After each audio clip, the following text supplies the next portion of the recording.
Aspirants welcome to our YouTube channel knowledge hub में आपका एक बार फिर से स्वागत है। Students, Haryana CET exam mock test और आज हम करेंगे मॉक टेस्ट नंबर 19। 18 हमारे हो चुके हैं और सारे के सारे आप यूट्यूब पर देख सकते हैं। हमने सारे की वीडियो अपलोड कर रखी है। ये जो इम्पोर्टेंट प्रैक्टिस सेट हम करने लग रहे हैं ये सेम सीईटी के पैटर्न पर है। जो एचएसएस से आपसे पेपर पूछेगी उसी पैटर्न पर है ये, और ये खासकर स्पेशली बनाया गया है ग्रुप डी के लिए। ग्रुप डी का जो पेपर होगा सीईटी का, उसके लिए तैयार किया गया है ये। इसमें जो क्वेश्चन है वो सारे सीईटी के पैटर्न पर है। एक चीज और ध्यान रखना, इसके अंदर जीएस के 15% है, जनरल साइंस के। और अगर कोई स्टूडेंट रेलवे की तैयारी कर रहा है, रेलवे एनटीपीसी की भी, तो भी जीएस सेम रहेगी। खासकर रेलवे के पेपर में जीएस बहुत आती है, तो वहां भी ये सेम जीएस रहेगी। तो जीएस के 15 क्वेश्चन है, चाहे आप ग्रुप डी का पेपर दो, हरियाणा का सीईटी का, या फिर अगर आपने रेलवे के लिए अप्लाई कर रखा चाहे वो पेपर दो, जीएस जरूर आएगी वहां पे भी। ठीक है, तो स्पेशल जीएस के क्वेश्चन अलग से सेट किए गए हैं इसके अंदर। इसके अलावा आपको अगर नौकरी की भाई कोई भी नोटिफिकेशन आ रखी है, कोई वैकेंसीज, एग्जाम कब होगा, ये सारी जानकारी आपको हमारे यूट्यूब चैनल पर मिलेगी, और वो है साहिल अपडेट्स के नाम से। डिस्क्रिप्शन बॉक्स में उसका लिंक दिया, या फिर आप सिंपल सर्च करते हो साहिल अपडेट्स यूट्यूब पर, तो आपको चैनल मिलेगा, जहां पर आपको सभी जो भी अपकमिंग वैकेंसीज हैं, जो भी एग्जाम चल रहे हैं, एग्जाम पैटर्न, सारी डिटेल्स आपको वहां पर बताई जाएगी। कब कौन सा पेपर होना है, किसके एडमिट कार्ड आ गए, कब फॉर्म निकलेंगे, सारी जानकारी आपको यहाँ पर मिलेगी। इसके अलावा ये जो क्लास है जो हम देखने लग रहे हैं, ये जो प्रैक्टिस सेट है, इसकी पीडीएफ के लिए आप हमारा टेलीग्राम चैनल ज्वाइन करें, नॉलेज हब 7900 करके। डिस्क्रिप्शन बॉक्स में उसका लिंक दिया है। दूसरी सबसे इंपॉर्टेंट बात क्या है, ये जो टेलीग्राम चैनल है हमारा, यहाँ पर आपको बहुत सारा स्टडी मटेरियल मिलेगा, बहुत सारा, हर सब्जेक्ट की, चाहे आप किसी भी एग्जाम की तैयारी कर रहे हो, बहुत सारी पीडीएफ मिलेगी आपको। इसके अलावा आपको कोई स्पेशल पीडीएफ चाहिए भी किसी एक टॉपिक पे लिए, या फिर किसी एक सब्जेक्ट की, कोई भी एग्जाम की, तो आप वहां पर मैसेज कर सकते हो, आपको वही कंटेंट प्रोवाइड करवाया जाएगा। ठीक है, जिस भी सब्जेक्ट की आप पीडीएफ कहोगे वही पीडीएफ आपको मिलेगी। Knowledge hub 7900, link description box में। आप टेलीग्राम चैनल जरूर ज्वाइन कर ले। टेलीग्राम चैनल की जब हिस्ट्री में जाके, फाइल्स में जाके देखोगे, तो बहुत सारे पीडीएफ वहां पर डाल रखी है, हैंड रिटन नोट्स वगैरह, हरियाणा जीके के हर एग्जाम के डाल रखे हैं। तो टेलीग्राम चैनल जरूर ज्वाइन कर ले। तो प्रैक्टिस सेट नंबर 19 आज हम शुरू करेंगे। 100% इसके अंदर होंगे, GK, general science, Hindi, English, reasoning, maths, सारे सब्जेक्ट इसके अंदर शामिल है, हरियाणा जीके भी। अब 1 बाय 1 100 के 100% हम डिटेल में देखेंगे, 100 के 100%। सबसे पहला प्रश्न दिया है इसमें, और ये करंट अफेयर से है ये, क्योंकि 2025 का ही डाटा इसमें पूछा गया है। और ये प्रश्न है कि बानू मुश्ताक की किस पुस्तक को 2025 का अंतरराष्ट्रीय बुकर पुरस्कार मिला है। Which book by Banu Mushtaq won the 2025 international Booker prize. अंतरराष्ट्रीय बुकर पुरस्कार 2025 किसको मिला है, ये बानू मुश्ताक को। लेकिन आपको उसकी पुस्तक का नाम बताना है, बानू मुश्ताक की कौन सी पुस्तक को ये अवार्ड दिया गया है, ये हमें इसके अंदर बताना है। अब इसका हम देखते हैं डिटेल में सॉल्यूशन। आंसर देखो इसका, बानू मुश्ताक ने हार्ट लैम्प के लिए 2025 का अंतरराष्ट्रीय बुकर पुरस्कार जीता। यह लघु कथाओं का एक संग्रह है। देखो ये किताब है हार्ट लैम्प, ये है बानू मुश्ताक जिन्होंने अंतरराष्ट्रीय बुकर पुरस्कार जीता है। और इसका कन्नड़ से अंग्रेजी में दीपा भास्ती ने अनुवाद किया है। ये हार्ट लैम्प जो किताब है, ये किस लैंग्वेज में है, ये कन्नड़ में है। और इसको इंग्लिश में किसने ट्रांसलेट किया है, दीपा भास्ती ने किया है। और अंतरराष्ट्रीय बुकर पुरस्कार मिला है हार्ट लैम्प को, बानू मुश्ताक इसके राइटर हैं। ये ध्यान रखना आपको। तो पहले प्रश्न का ऑप्शन बी आंसर हो जाएगा, हार्ट लैम्प। अगला है दूसरा प्रश्न, और इसमें कि हाल ही में जीएसटी परिषद की 56वीं बैठक में जीएसटी 2.0 के तहत कौन सी दर संरचना को मंजूरी दी है। देखो जीएसटी काउंसिल जो है, इसकी मीटिंग हुई थी कौन से नंबर की, 56 नंबर की। और इसमें जीएसटी की नई दर आई है जीएसटी 2.0 से। इसमें क्या था, देखो पहले दर थी 5, 12, 18 और 24 या 28 जो भी थी, उसमें से अब 12% को हटा दिया है। जो जीएसटी की पहले 12% की जो दर होती थी बीच की, वो अब खत्म कर दी है। अब इसने पूछा कि जीएसटी की नई रेट्स क्या हो गई है। जीएसटी की नई दर कौन सी हो चुकी है, ये हमें बताना है इसके अंदर। देखो, जीएसटी परिषद की 56वीं बैठक में जीएसटी 2.0 के तहत एक 2 टायर दर को संरचना दी है। पहली है 5% योग्यता दर जो आवश्यक वस्तु के लिए, और दूसरी है 18% मानक दर। अब जीएसटी में मुख्य रूप से दो ही दर रह गई, 5% और 18%। इसके अलावा जो तंबाकू वगैरह है, जो लग्जरी आइटम है, उन पे 40% की स्पेशल दर चलाई गई है। देखो, 5 और 18 दो ही बच गई। इसके अलावा जो लग्जरी आइटम है उसके लिए स्पेशल से अलग से 40% की जीएसटी लगाई जाएगी। तो मुख्यतः जीएसटी दर दो ही हैं, 5% और 18%। ये ध्यान रखना आपको, 5% और 18%। इसके अलावा एक तीसरी दर लगाई है 40% लग्जरी आइटम पर। तो जीएसटी की दरें हैं 5, 18 और 40%। ये दर हो चुकी है जीएसटी की नई। 5, 12, 18, 24 को खत्म करके 5, 18 और 40 कर दी गई है। अगला है प्रश्न नंबर 3। हाल ही में रिलायंस ने धीरूभाई अंबानी गीगा ऊर्जा परिसर कहाँ प्रारंभ करने की घोषणा करी है। एक नाम है ये Dhirubhai Ambani giga energy complex. किसका है ये? रिलायंस का है। तो ये कहाँ होगा? रिलायंस ने एक प्रोजेक्ट शुरू करा है, Dhirubhai Ambani giga energy project. ये कहाँ पर होगा? नागपुर में है, जामनगर में है, जैसलमेर में है, या फिर कोची के अंदर है, ये आपको बताना है। Dhirubhai Ambani giga energy complex. देखो, रिलायंस ने हाल ही में अपनी रिलायंस इंडस्ट्री एजीएम में Dhirubhai Ambani giga energy complex के शुभारंभ की घोषणा की। इसका निर्माण होगा गुजरात के जामनगर में।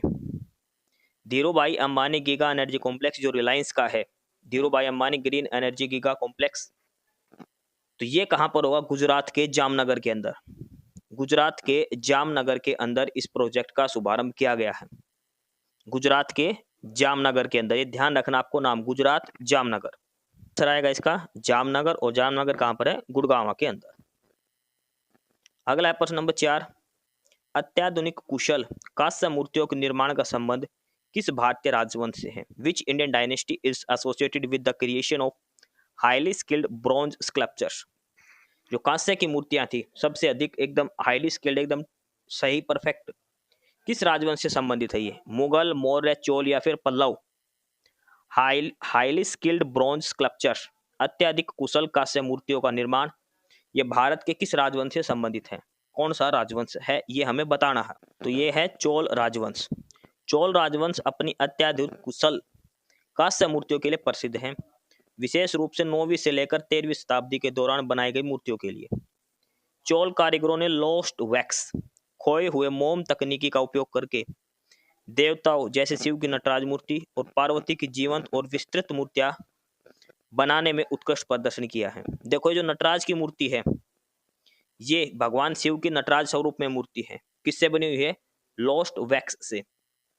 इस तकनीक का प्रयोग करके कांस्य की मूर्ति बनाई गई है। ये भगवान शिव का नटराज स्वरूप, माता पार्वती की जीवंत मूर्तियां इन्होंने बनाई है। चोल राजवंश सबसे अधिक कांस्य मूर्तियों के लिए, अत्याधिक कुशल कांस्य मूर्तियों के लिए प्रसिद्ध है। कब से कब तक का टाइम था इनका? 9वीं से लेकर 13वीं शताब्दी के दौरान भगवान शिव के कांस्य की मूर्ति जो है चोल शासक ने, चोल राजवंश के दौरान बनाई गई थी। ये भी भगवान शिव के नटराज की मूर्ति जो। तो प्रश्न नंबर 4 का क्या आंसर हो जाएगा? चोल शासक। जहाँ अत्याधिक कुशल कांस्य मूर्तियों का निर्माण किस राजवंश से संबंधित है? चोल शासक से संबंधित है। आगे है प्रश्न नंबर 5। प्रश्न नंबर 5 देखो क्या है। भारत में देशी राज्य यानी कि जो देशी रियासतें जो थी हमारी, उनके बारे में निम्नलिखित कथनों में से कौन सा कथन सही नहीं है? देखो, भारत में जितने भी देशी रियासतें थी उनके बारे में 4 ऑप्शन दे रखे हैं। 4 में से 3 ऑप्शन बिल्कुल सही है, एक स्टेटमेंट है जो गलत है। तो हमें यह बताना है चारों में से कौन सी स्टेटमेंट है जो गलत दे रखी है। भारत के जो देशी राज्य है उनके बारे में, जो देशी रियासतें थी जो भारत की पहली, उनके बारे में इनमें से कौन सा एक कथन है जो गलत है, बाकी 3 सही है। पहला स्टेटमेंट दे रखी है, पहला जो कथन है वो है, ब्रिटिश सरकार ने घोषणा की थी राज्य यानी कि जो देशी राज्य उनके बारे में, देशी रियासतें उनके बारे में, भारत में या पाकिस्तान में शामिल होने के लिए या स्वाधीन बने रहने के लिए स्वतंत्र है। ब्रिटिश साम्राज्य जब था तो उन्होंने ये घोषणा करी थी कि भारत की जो भी देशी रियासतें हैं वो फ्री है अपनी तरफ से, किसी में भी ये शामिल हो सकती है। बिल्कुल सही है ये बात। तो देशी रियासतें उनको कहा गया था भाई आप या तो खुद से रह सकते हो या फिर बाहर या पाकिस्तान कहीं भी आप जा सकते हैं। दूसरा है भारत में या पाकिस्तान में शामिल होना या स्वाधीन बने रहने का निर्णय देशी राज्यों की जनता पर नहीं बल्कि देशी राज्यों के शासकों पर छोड़ा गया था। जितनी विदेशी रियासतें थी उनके शासकों को कह दिया भाई तुम अपनी मर्जी से अपनी जनता को किधर भी रख सकते हो। जनता का कोई अधिकार नहीं दिया उन्होंने, सारा अधिकार वहां के शासकों जो राजा थे उनको ऊपर छोड़ दिया, भाई आप भारत में जाओ या पाकिस्तान में या फिर स्वाधीन रहो। तीसरा क्या है कि सबसे पहले त्रावणकोर के शासक ने स्वाधीन बनने का निर्णय लिया। बिल्कुल सही है, त्रावणकोर का जो शासक था उसने सबसे पहले ये डिसीजन लिया था कि हम ना भारत में जाएंगे ना पाकिस्तान की तरफ, स्वाधीन रहेंगे। ठीक है, अगला है कि त्रावणकोर राज्य अंततः जनमत संग्रहण के माध्यम से भारत में शामिल हुआ। तो त्रावणकोर राज्य भारत में कैसे शामिल हुआ था? ये जनमत से नहीं हुआ, इसमें दे रखा है ये जनमत से शामिल नहीं हुआ था। ये ऑप्शन डी जो है वो गलत दिया है। त्रावणकोर देखो शुरू में तो ये अलग रहना चाहता था, सबसे पहले इसके शासक ने गई थी, लेकिन इस पर राजनीतिक दबाव की वजह से 30 जुलाई 1947 को ये भारत में शामिल हो गया। ठीक है, 30 जुलाई 1947 को भारत में शामिल हो गया था, ये ध्यान रखना। यहाँ पर आंदोलन हो गए थे, बहुत सारे आंदोलन वगैरह हुए थे और भी पॉलिटिकल दबाव था, इस वजह से भारत में शामिल हुआ था, जनमत संग्रह से नहीं हुआ था ये। ठीक है, ये चीज ध्यान रखना। और त्रावणकोर कोचीन, देखो आपने नाम सुना कोचीन, वहां पर है त्रावणकोर और कोचीन। 1 जुलाई 1949 को त्रावणकोर को कोचीन के साथ मिलाकर त्रावणकोर कोचीन राज्य बनाया गया था। ये चीज आपको सारी ध्यान में रखनी है। 30 जुलाई 1947 पर इस पर हस्ताक्षर किए थे त्रावणकोर के शासक ने भारत में मिलने के लिए। केरल राज्य की बात है ये, त्रावणकोर कोचीन जो वर्तमान में कौन सा राज्य है? केरल राज्य है, उसकी बात है ये। सबसे पहले इसने कहा था कि हम स्वाधीन रहेंगे, ना भारत में जाएंगे ना पाकिस्तान में, लेकिन उसके बाद ये भारत में शामिल हो गया था। ऑप्शन डी आंसर हो जाएगा जो गलत दिया गया है। आगे है प्रश्न नंबर 6, निम्नलिखित कथनों पर विचार करें। लोकसभा का अध्यक्ष लोकसभा द्वारा निर्वाचित किया जाता है। जो लोकसभा का अध्यक्ष होता है उसको कौन निर्वाचित करता है? लोकसभा अध्यक्ष। The speaker of Lok Sabha is elected by Lok Sabha. ठीक है भाई, लोकसभा स्पीकर उसका लोकसभा चुनाव करेगी। अगला है कि लोक लेखा समिति में लोकसभा सदस्य, राज्यसभा सदस्य, उद्योग तथा व्यापार के कुछ जाने माने व्यक्ति शामिल होते हैं। जो पब्लिक अकाउंट कमेटी है उसके अंदर लोकसभा के भी सदस्य होते हैं, बिल्कुल सही है, राज्यसभा के भी, लेकिन इसमें साथ में दे रहा कि कुछ मुख्य हस्ती भी जो उद्योग से व्यापार से संबंधित वो भी शामिल होते हैं। अब इसने लास्ट में क्या पूछा कि इनमें से कौन सा कथन सही है वो बताना है। तो इसमें सिर्फ पहला कथन सही है, जो लोकसभा का जो स्पीकर होता है उसका चुनाव कौन करते हैं? लोकसभा के सदस्य करते हैं। यानी कि आमतौर पर जिस पार्टी का बहुमत है, जिसकी सरकार है, उसके सदस्य बनाएंगे, और वो कौन बनेगा? जिसको उनकी पार्टी प्रमोट करेगी वो ही बनेगा। तो केवल एक सही है।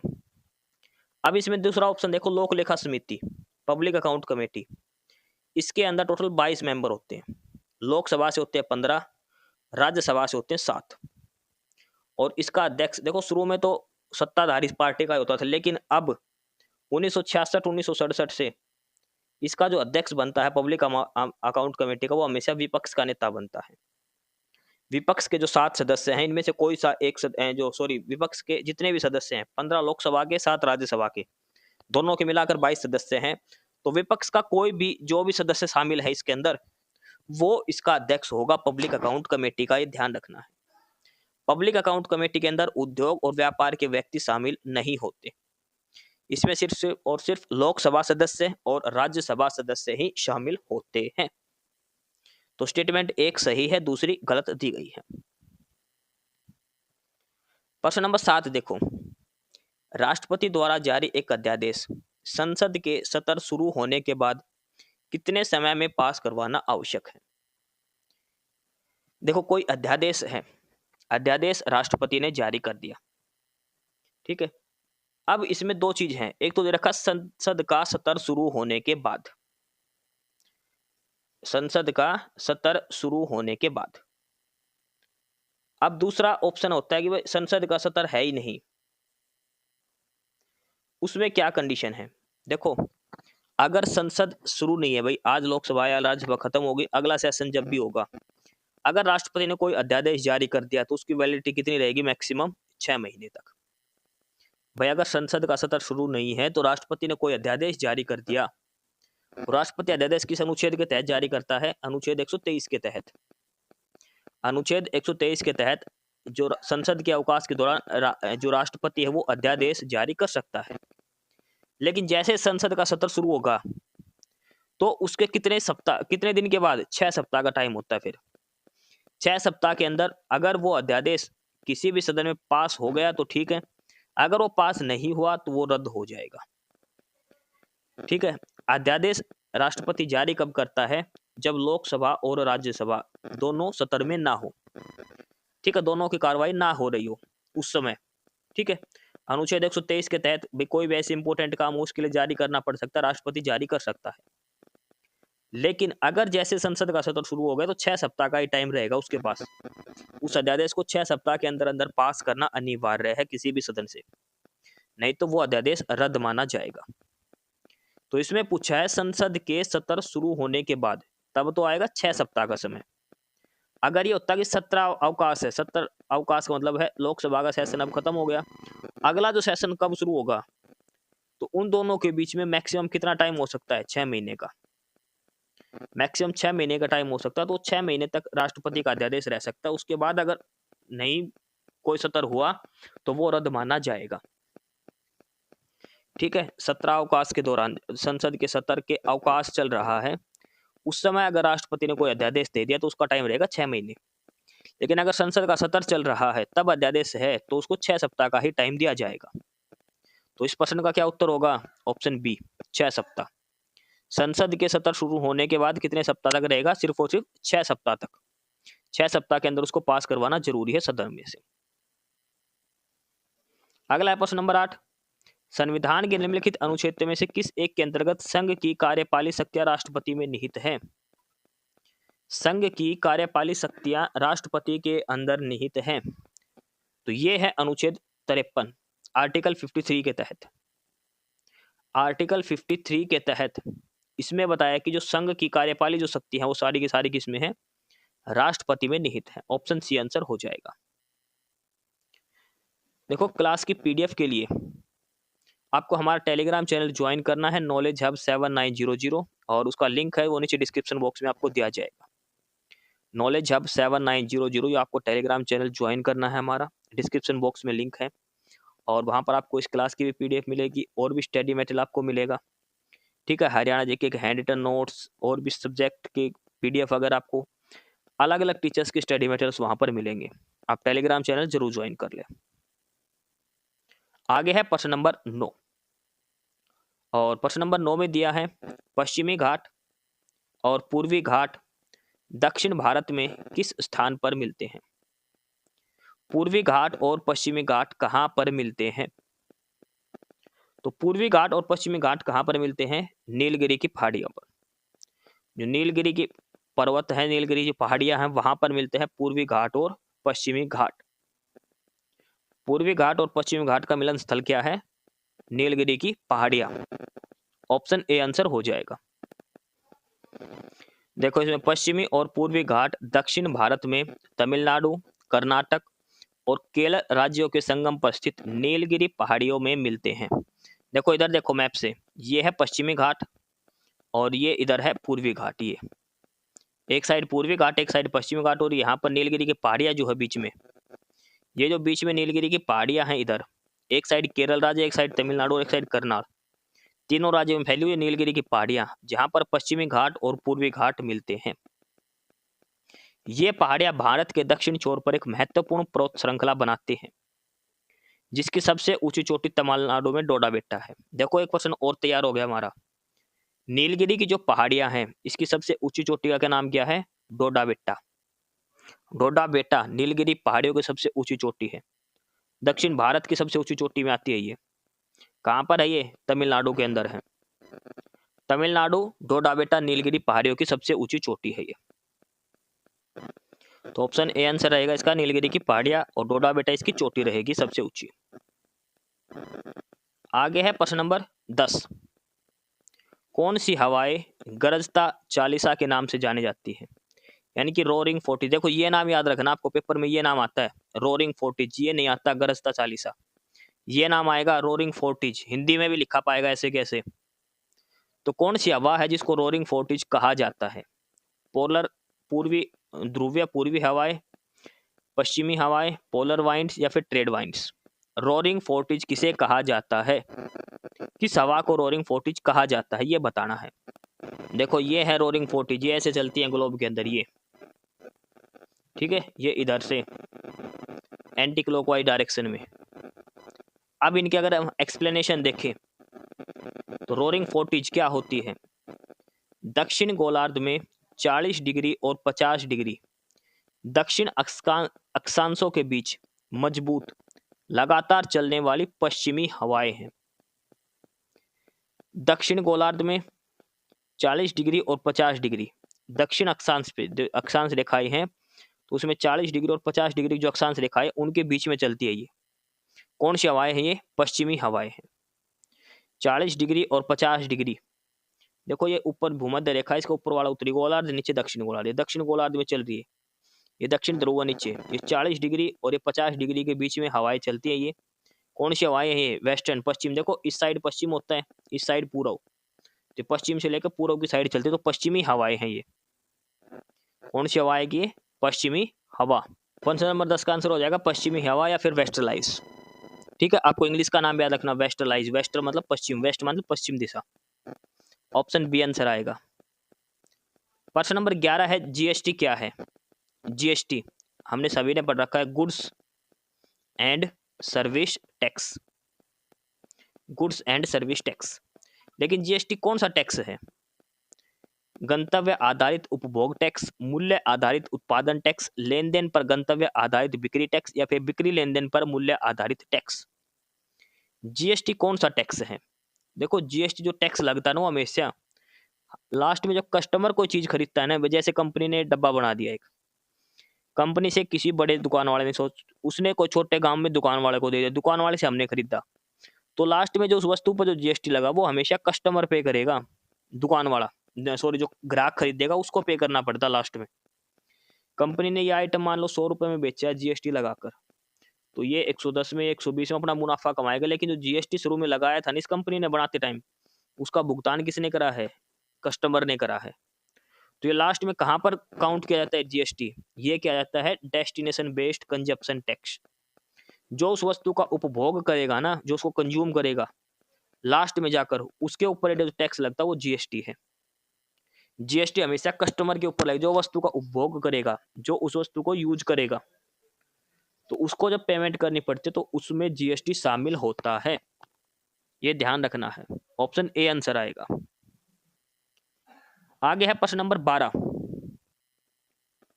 प्रश्न नंबर 12 दिया है कि भारतीय रिजर्व बैंक आरबीआई द्वारा संचालित खुले बाजार परिचालन कितने प्रकार का होता है? ओपन मार्केट ऑपरेशन कितने प्रकार की होती है भारत के अंदर आरबीआई के हिसाब से?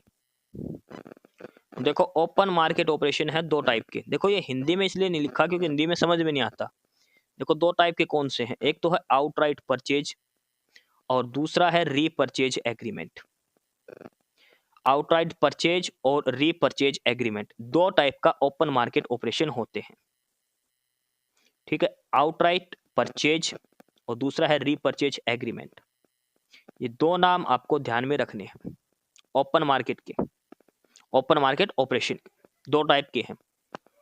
तो प्रश्न नंबर 12 का ऑप्शन ए आंसर हो जाएगा। 2 टाइप के होते हैं ओपन मार्केट ऑपरेशन आरबीआई के हिसाब से। अगला है प्रश्न, किस पंचवर्षीय योजना में गरीबी हटाओ और आत्मनिर्भरता को प्रमुख योजनागत उद्देश्य घोषित साबित किया? भाई गरीबी हटाओ और आत्मनिर्भरता, poverty alleviation and self reliance, ये किस पंचवर्षीय योजना के दौरान ये नारा दिया गया था? तो गरीबी हटाओ और आत्मनिर्भरता ये नारा दिया गया था 5वीं पंचवर्षीय योजना के दौरान। 5वीं पंचवर्षीय योजना के दौरान इंदिरा गांधी के समय की बात है ये।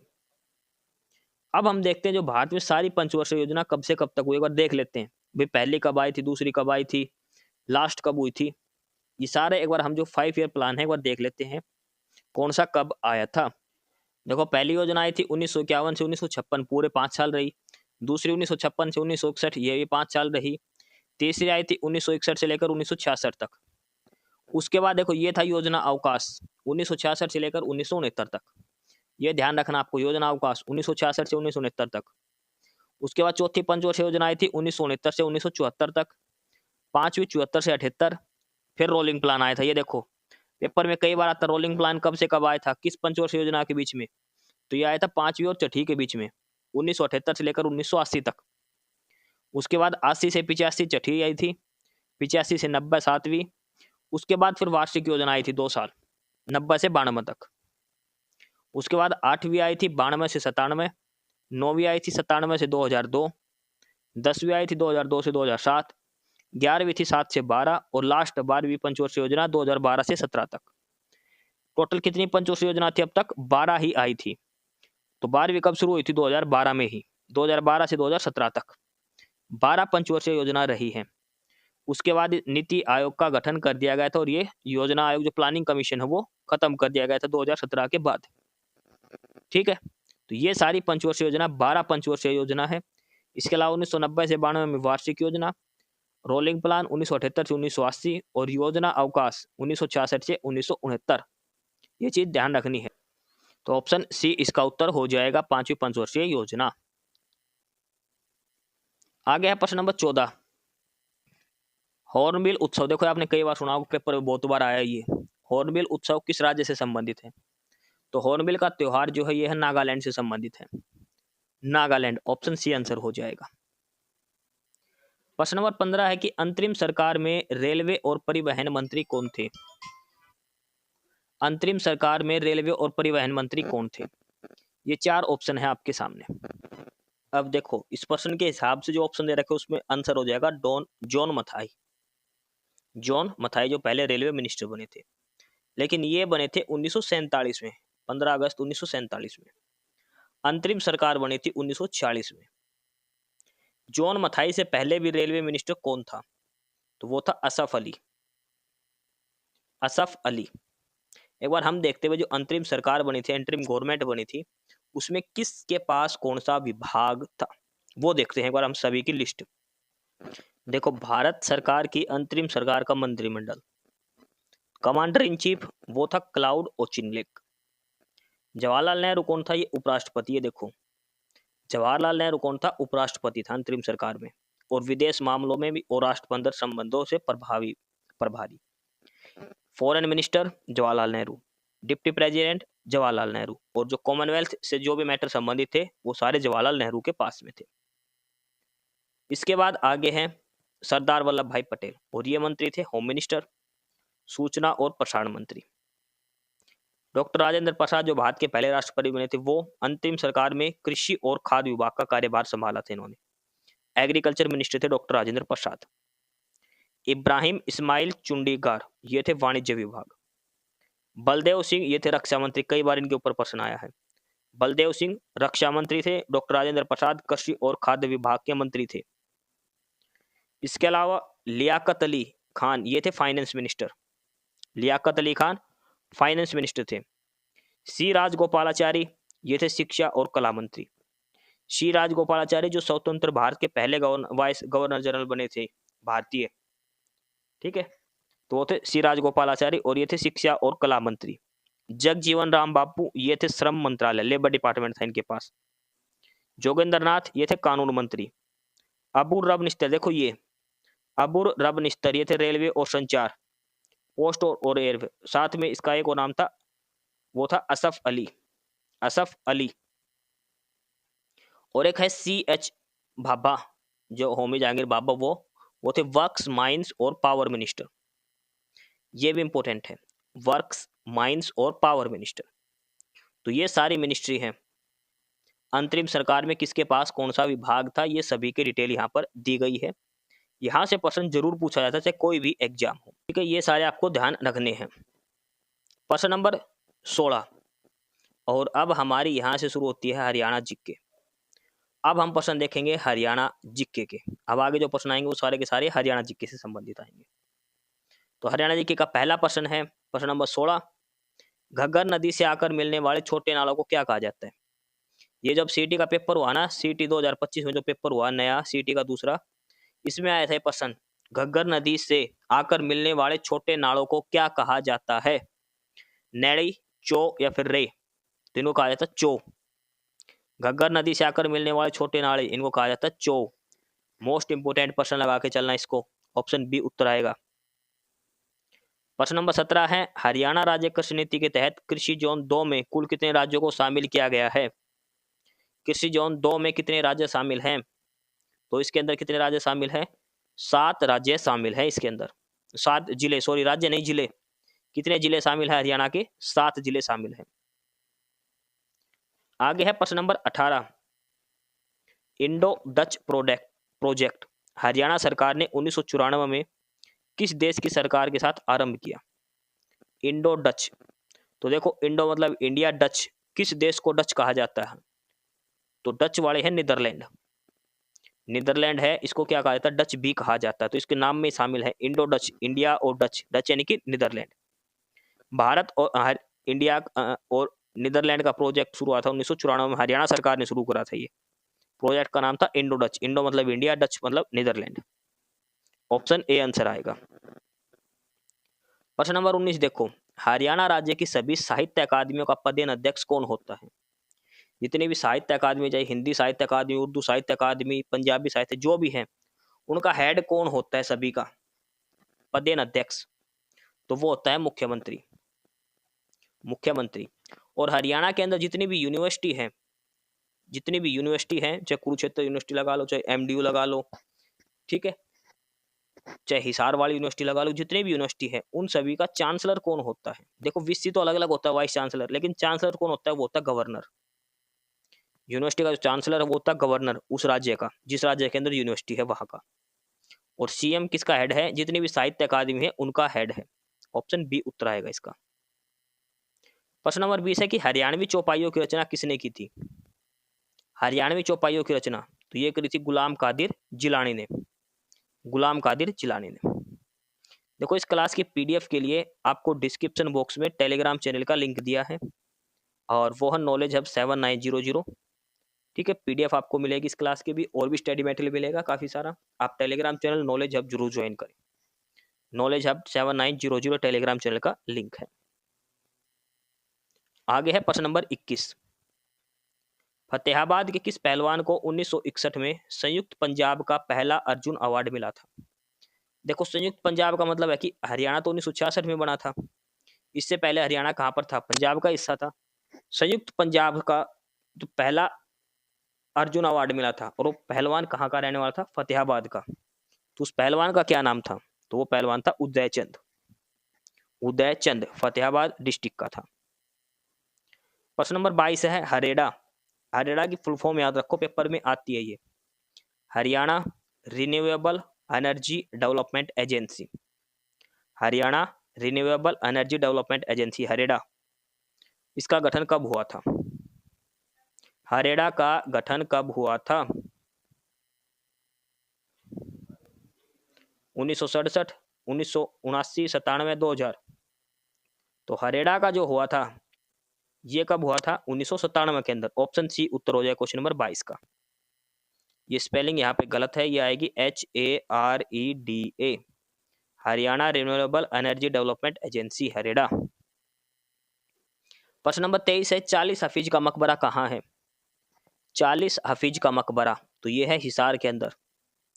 40 हफीज का मकबरा हिसार के अंदर। प्रश्न नंबर 24 है कि निम्नलिखित में से गलत कथन का चयन करें।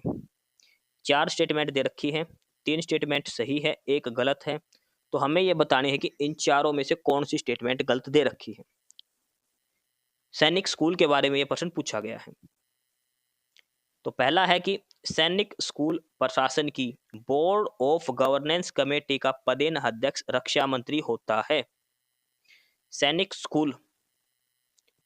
स्कूल की जो बोर्ड ऑफ गवर्नेंस कमेटी है उसका हेड होता है रक्षा मंत्री।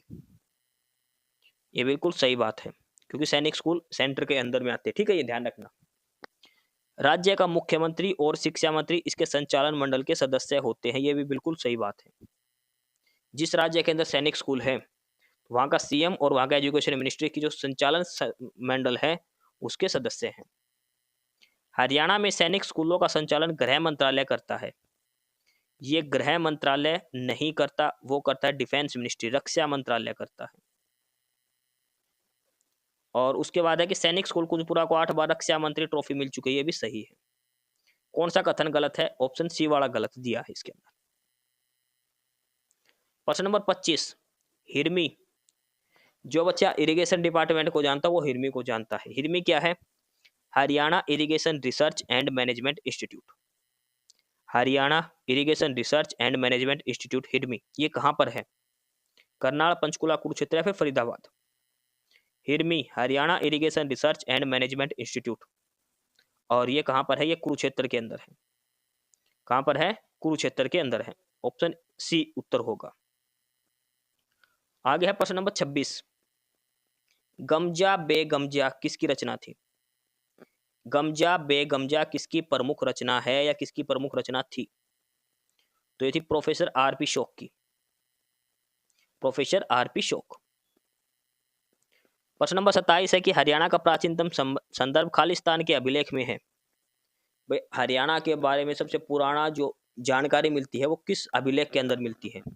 रूपनगर का अभिलेख, हरियाला अभिलेख, रेवाड़ी का अभिलेख या फिर चामान अभिलेख?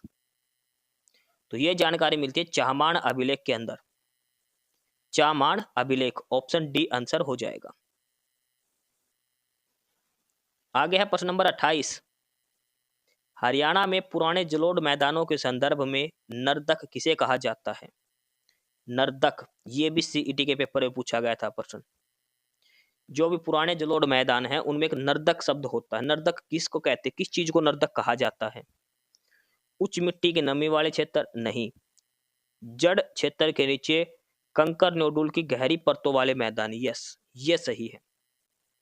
जड़ क्षेत्र के नीचे जो कंकर नोडुल की गहरी परतों वाले मैदान हैं, पुराने जलोढ़ के मैदानों में, उनको नर्दक कहा जाता है। ऑप्शन बी उत्तर हो जाएगा। जितने पुराने जलोढ़ मैदान हैं उसमें जो जड़ क्षेत्र के नीचे जो कंकर नोडुल की जो गहरी परतें वाले जो मैदान है उनको नर्दक कहा जाता है।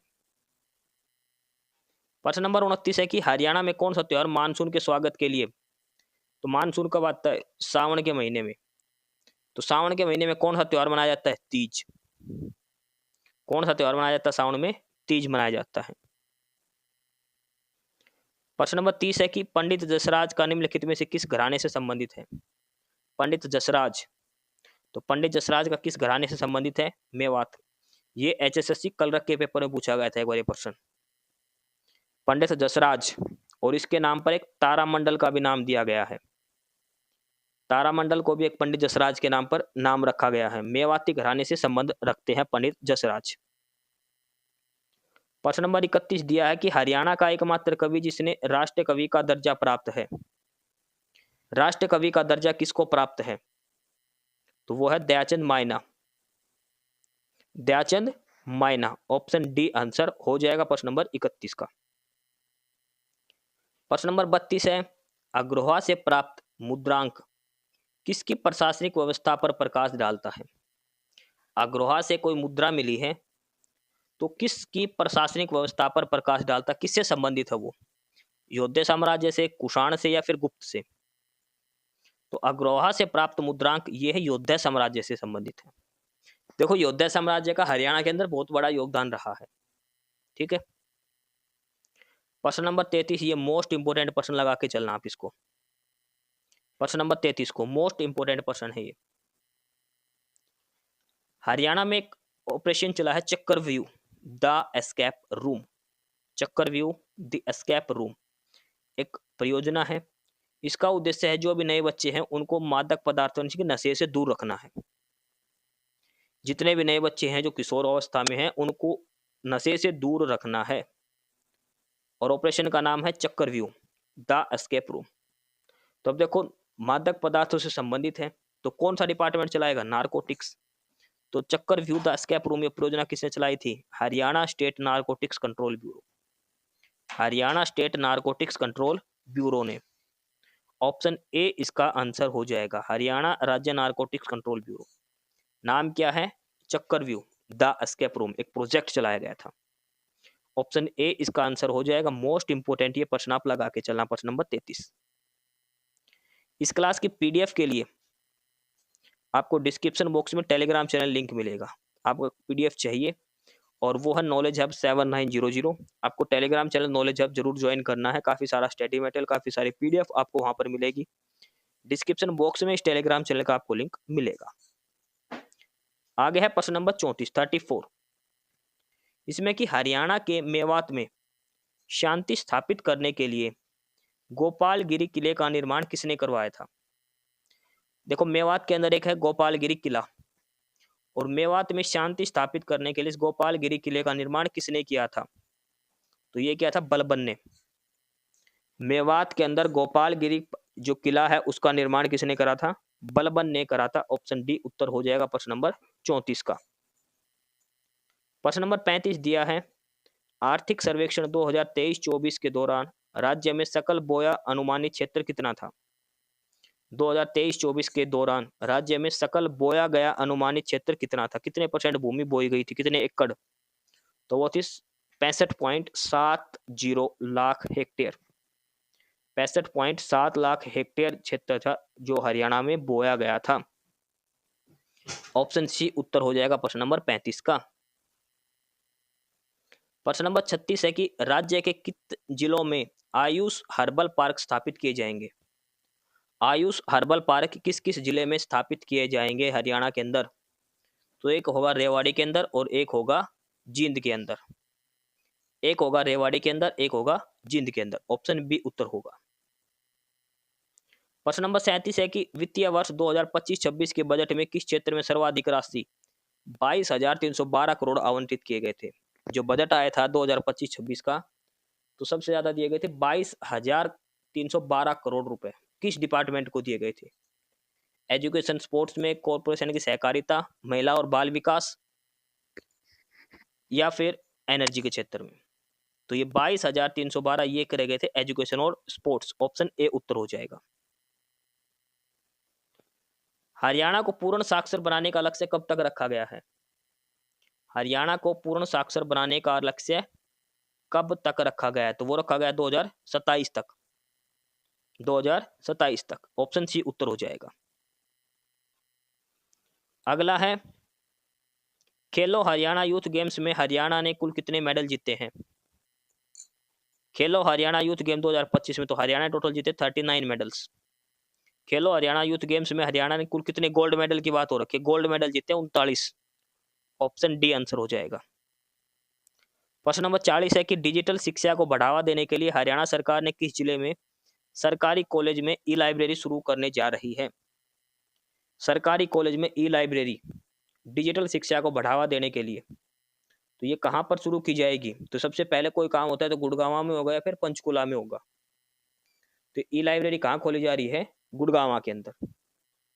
ऑप्शन ए इसका उत्तर हो जाएगा प्रश्न नंबर 40 का। आगे है प्रश्न नंबर 41, और यहां से अब हमारी शुरू होती है जनरल साइंस। अब हम जनरल साइंस के 15% देखेंगे। कोई स्टूडेंट अगर रेलवे के एग्जाम की तैयारी भी करा तो वो ये जनरल साइंस के क्वेश्चन जरूर करें, मोस्ट इंपोर्टेंट है ये। प्रश्न नंबर 41 जनरल साइंस यहां से हमारी शुरू होती है अब। तो क्वेश्चन नंबर 41 जो जीएस का पहला क्वेश्चन है, किसी आवर्त में बाएं से दाएं जाने पर परमाणु त्रिज्या पर क्या फर्क पड़ेगा? Moving from left to right within a period the atomic radius, यानी कि पीरियोडिक टेबल की बात हो रही है। पीरियोडिक टेबल में जब हम लेफ्ट से लेकर राइट की साइड जाएंगे तो एटॉमिक रेडियस पर क्या फर्क पड़ेगा? जो एटम्स लगा रखे हैं पीरियोडिक टेबल के अंदर उनकी रेडियस पर क्या फर्क पड़ेगा? रेडियस बढ़ेगी, रेडियस घटेगी, पहले बढ़ेगी फिर घटेगी, या फिर समान रहेगी? देखो, समान तो रहने से रही। जब हम लेफ्ट से राइट जाते हैं पीरियोडिक टेबल के अंदर किसी भी पीरियड के, तो उसके अंदर जो रेडियस होती है वो क्या हो जाती है? डिक्रीज होना स्टार्ट कर देती है, कम होती है। अगला क्वेश्चन नंबर 42, किसी समूह में ऊपर से नीचे जाने पर आयनीकरण ऊर्जा। देखो, पीरियोडिक टेबल का है क्वेश्चन भी। Ionisation energy as we move from top to bottom in a group. Group है ये ऐसे लंबे वाले, ऊपर से नीचे आएंगे जब आयनाइजेशन एनर्जी पर क्या फर्क पड़ेगा? तो आयनाइजेशन एनर्जी भी क्या होती है? कम होती है। देखो, लेफ्ट से राइट जाने पर एटॉमिक रेडियस कम होगी और ऊपर से नीचे आने पर आयनाइजेशन एनर्जी कम होगी। ये चीज ध्यान रखना है, पीरियोडिक टेबल के अंदर की बात है। क्वेश्चन नंबर 43 कि किस तत्वों का इलेक्ट्रोनेगेटिविटी सबसे अधिक है। इलेक्ट्रोनेगेटिविटी का मतलब सबसे ज्यादा रिएक्टिव एलिमेंट होगा, और इलेक्ट्रोनेगेटिविटी सबसे अधिक होती है जो हैलोजेंस होते हैं उनकी, फ्लोरीन, क्लोरीन, ब्रोमीन, आयोडीन, और उनमें से भी सबसे ज्यादा होती है फ्लोरीन की। पूरी पीरियोडिक टेबल के अंदर सबसे ज्यादा मोस्ट रिएक्टिव एलिमेंट जो है वो है फ्लोरीन। मोस्ट रिएक्टिव एलिमेंट है फ्लोरीन। ऑक्सीजन की कितनी होती है -2। देखो फ्लोरीन क्लोरीन की कितनी होती है -1, लेकिन सबसे ज्यादा रिएक्टिव कौन सा है, फ्लोरीन है। ऑप्शन बी आंसर होगा। क्वेश्चन नंबर 44 है कि डी ब्लॉक एलिमेंट्स को किस नाम से जानते हैं। देखो एस ब्लॉक, फिर पी ब्लॉक, फिर डी ब्लॉक, फिर एफ ब्लॉक। तो जो डी ब्लॉक एलिमेंट जो होते हैं उनको हम किस नाम से जानते हैं। डी ब्लॉक एलिमेंट्स को हम किस नाम से जानते हैं, तो उनको बोलते हैं ट्रांजिशन एलिमेंट्स। क्या बोलते हैं उनको, transition elements. Option A answer हो जाएगा। क्वेश्चन नंबर 45 देखिए, आवर्त सारणी में एक ही समूह के तत्वों के रासायनिक गुण समान क्यों होते हैं। Why do elements in the same group in the periodic table have same chemical properties। Same group के अंदर, ग्रुप मतलब ऐसे एक, जैसे कार्बन, सिलिकॉन, ठीक है, और उसके बाद ऑक्सीजन का, ऑक्सीजन, सल्फर, ये तो जो भी है इनमें पीरियड के हिसाब से इनमें सेम केमिकल प्रॉपर्टीज किस वजह से होती है पीरियड के अंदर। तो रीजन क्या क्या हो सकते हैं इसके, because of small atomic masses, because of similar Newton number, because of similar valence electron, या because of similar electron cell numbers। तो एक ही पीरियड की बात हो रही है, तो इसमें क्या होगा, जो वैलेंसी जो होती है इलेक्ट्रॉन्स की वो समान होती है। भाई जैसे कोई भी है, ये कार्बन की फैमिली है मान के चलो, ये कार्बन, सिलिकॉन, जर्मेनियम, तो इनकी वैलेंसी कितनी होती है, 4, ठीक है। उसके बाद नाइट्रोजन की है, नाइट्रोजन, फॉस्फोरस, आर्सेनिक, इनकी वैलेंसी कितनी है, 3। उसके बाद आगे ऑक्सीजन की है, ऑक्सीजन, सल्फर, इसकी वैलेंसी कितनी है, 2। उसके बाद हैलोजेंस आते हैं, फ्लोरीन, क्लोरीन, इनकी वैलेंसी कितनी है, -1। तो इसका मतलब क्या होता है, इनकी सभी की वैलेंसी जो है, वैलेंस इलेक्ट्रॉन वो समान होते हैं। एक पीरियड के अंदर जो वैलेंसी होती है वो समान होती है सभी एलिमेंट्स की, या तो सभी की 4 मिलेगी, सभी की 3, सभी की 2, सभी की 1। तो ऑप्शन सी आंसर हो जाएगा। इस क्लास के पीडीएफ के लिए आपको डिस्क्रिप्शन बॉक्स में टेलीग्राम चैनल का लिंक दिया है। पीडीएफ चाहिए तो ये लिंक है डिस्क्रिप्शन बॉक्स में मिलेगा, टेलीग्राम चैनल ज्वाइन करें। हिंदी, इंग्लिश, जीके, जीएस के नोट्स भी मिलेंगे आपको, हिंदी में और इंग्लिश में भी, हर लैंग्वेज में। क्वेश्चन नंबर 46 है कि जुगाली करने वाले पशुओं के पेट में कितने भाग होते हैं। जैसे जुगाली करने वाला, जैसे गाय, भैंस, ये जो चरती रहती है, मुंह चलाती रहती है, वो, तो उनके पेट के कितने भाग होते हैं, 4 भाग होते हैं। जुगाली करने वाले पशुओं के पेट में कितने भाग होते हैं, उनके 4 भाग होते हैं। कौन कौन से 4 भाग है, देखो ये दे रखा है, सही क्रम में बताने आपको। 4 भाग किस किस क्रम में होते हैं, तो वो होते हैं ये ऐसे, पहले रूमेन आएगा, फिर रेटिकुलम, फिर ओमाशियम, और फिर आएगा अबोमाशियम। ऑप्शन बी आंसर आ जाएगा। ये होते हैं 4, पेट के 4 भाग होते हैं ये अलग अलग। अगला है दूध को दही में बदलने वाला कैटालिस्ट का नाम बताओ। दूध को दही में, दूध से दही बनता है किसकी वजह से, लैक्टेज की वजह से, लैक्टेज। ऑप्शन सी आंसर होगा। जुगाड़ी करने वाले पशु भोजन को बार बार मुंह में क्यों लाते हैं। आपने देखा होगा ना, गाय भैंस ऐसे चरती रहती है, सुबह का दिया हुआ भी वो भोजन वापस मुंह में लाके उसको चबाते रहते, क्यों करते हैं ऐसा। तो उसका मुख्य कारण है कि जो बचा हुआ भोजन उसको दोबारा से चबाने के लिए, अच्छे से चबाने के लिए। प्रश्न नंबर 50 है कि हाइड्रोजन बम किस नाभिकीय अभिक्रिया पर आधारित है। हाइड्रोजन बम के अंदर क्या होता है, तो हाइड्रोजन बम के अंदर होता है नाभिकीय संलयन, ताप नाभिकीय संलयन, thermonuclear fusion. Option A answer आ जाएगा। क्वेश्चन नंबर 51 है, किसी अवतल यानी कि कॉनकेव मिरर से बना प्रतिबिंब वस्तु से सीधा बड़ा और आभासी हो तो वस्तु की स्थिति कहां पर है। कॉनकेव मिरर है और उसके सामने कोई ऑब्जेक्ट रख दिया, तो जो इमेज बनेगी जो, तो कैसी बनेगी, बड़ी बनेगी ऑब्जेक्ट से, सीधी बनेगी और वर्चुअल बनेगी। तो इसका मतलब है कि ऑब्जेक्ट कहां पर रखा हुआ है हमने, वो तो वो ऑब्जेक्ट रखा है फोकल और पोलर के बीच में, पोलर और फोकल के बीच में रखा है। ऑप्शन ए आंसर हो जाएगा क्वेश्चन नंबर 51 का। आगे है क्वेश्चन नंबर 52, और इसमें देखिए यदि किसी लेंस की फोकल लेंथ दे रखी है तो वह कौन सा लेंस होगा? तो किसी लेंस की फोकल लेंथ दे रखी है तो कौन सा लेंस होगा? Convex lens. क्वेश्चन नंबर 53 देखिए, मोस्ट इंपोर्टेंट पर्सन है जीएस का, मोस्ट इंपोर्टेंट पर्सन है जनरल साइंस का। दाएं हाथ का राइट हैंड थंब रूल, और राइट हैंड थंब रूल किसका है? ये फ्लेमिंग का। ये ध्यान रखना, Fleming right hand thumb rule है ये।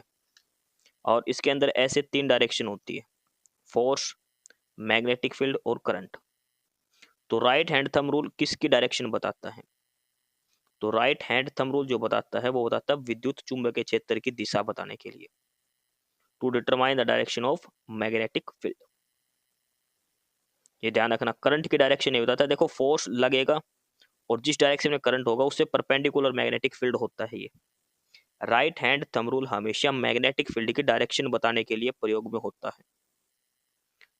तो ये क्या होगा? To determine the direction of magnetic field.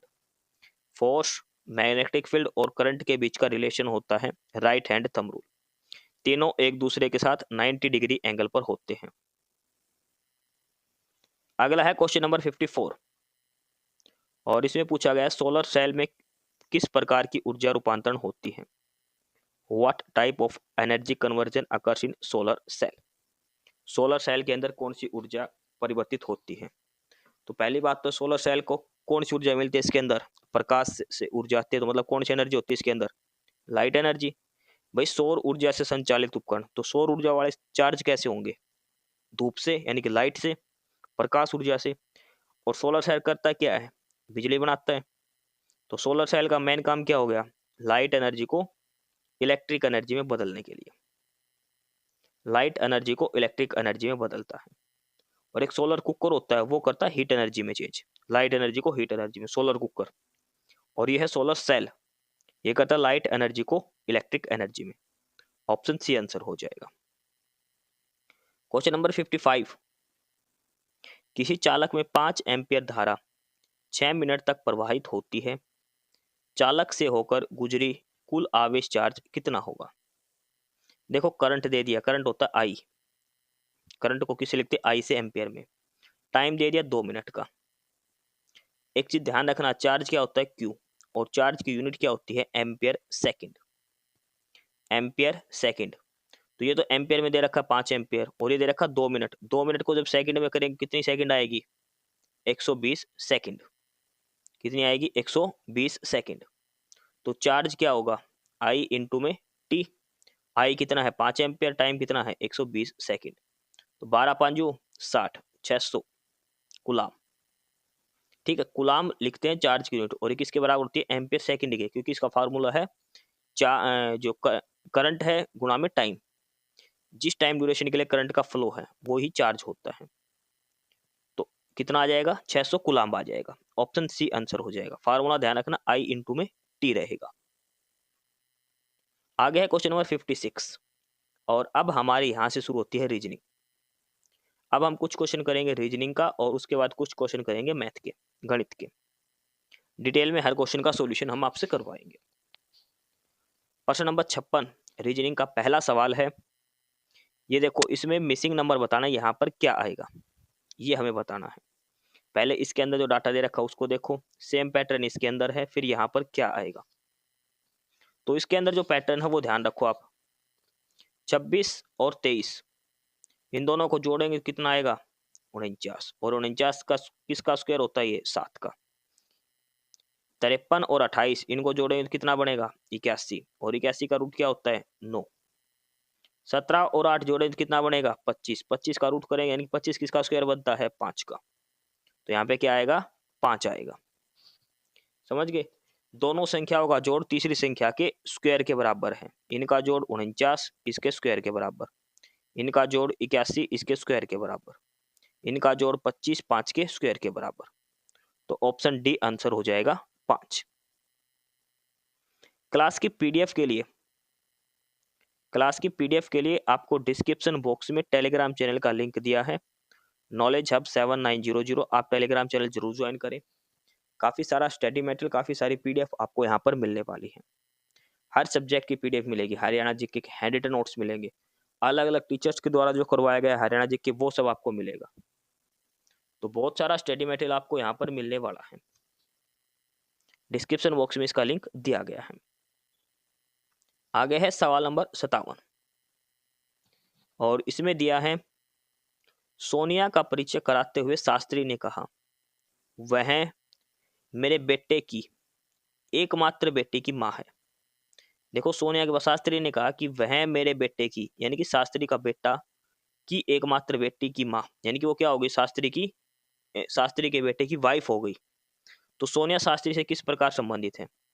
तो सोनिया क्या लगेगी, शास्त्री की पुत्र वधू, यानी कि बहू, डॉटर इन लॉ, क्योंकि ये शास्त्री के बेटे की बेटी की माँ है, यानी कि शास्त्री के बेटे की वाइफ हो गई। तो ये क्या लगेगी, डॉटर इन लॉ बहू लगेगी, पुत्र वधू जो बोलते हैं वो लगेगी। तो ऑप्शन ए इसका उत्तर हो जाएगा, डॉटर इन लॉ। आगे है प्रश्न नंबर 58, सवाल नंबर 58। इसमें कहा है कि नीचे दिए गए चित्र में 500 विद्यार्थियों में से उन विद्यार्थियों की संख्या दी गई है जो 3 विषयों में एक विशिष्ट स्थान रखते हैं। इन टोटल संख्या कितनी है इनकी, 500 है, ध्यान रखना। चित्र को ध्यान से अध्ययन करें और नीचे दिए गए प्रश्नों का उत्तर दीजिए। ठीक है, इसको आराम से देखना है। देखो, ये है सर्कल फिजिक्स का, ये केमिस्ट्री का और ये गणित वालों का। ठीक है, ये 42 है जो केवल फिजिक्स के हैं, 47 है जो केवल केमिस्ट्री के हैं, 50 है जो केवल गणित के हैं। ये 15 है तो कंबाइन किसका है, फिजिक्स और मैथ का। ये 13 वाले किसके कंबाइन है, केमिस्ट्री और मैथ का। 12 वाले फिजिक्स और केमिस्ट्री का। 11 बच्चे वो हैं जो फिजिक्स केमिस्ट्री मैथ तीनों में कॉमन है। ठीक है, ये डायग्राम हो गया। अब इसमें क्या दिया है, 2 विषय विशिष्ट स्थान प्राप्त करने वाले विद्यार्थियों का प्रतिशत कितना है। What is the percentage of student achieving distinction in 2 subjects? ये बताना है 2 सब्जेक्ट के अंदर। तो 2 सब्जेक्ट के अंदर देखो, फिजिक्स और केमिस्ट्री के अंदर कितने हैं, 12। केमिस्ट्री और मैथ के अंदर कितने हैं, 13। मैथ और फिजिक्स के अंदर कितने हैं, 15। भाई किन्हीं भी 2 सब्जेक्ट के पूछ रखा है, टोटल कितने बच्चे हो गए, ये 40। भाई 2 सब्जेक्ट में जो स्पेशल अचीवमेंट वाले 40 बच्चे हैं, फिजिक्स और केमिस्ट्री के 12, फिजिक्स और ना केमिस्ट्री और मैथ के 13, फिजिक्स और मैथ के 15 बच्चे। 2 सब्जेक्ट का कॉम्बिनेशन इन्होंने पूछ रखा है। तो कितने हैं ये, 40। अब टोटल बच्चे कितने दे रखे हैं, 500। तो 40/500 प्रतिशत निकालना है ना, गुणा में 100। 5 से काटेंगे तो 8। कितने प्रतिशत बच्चे आ गए, 8%।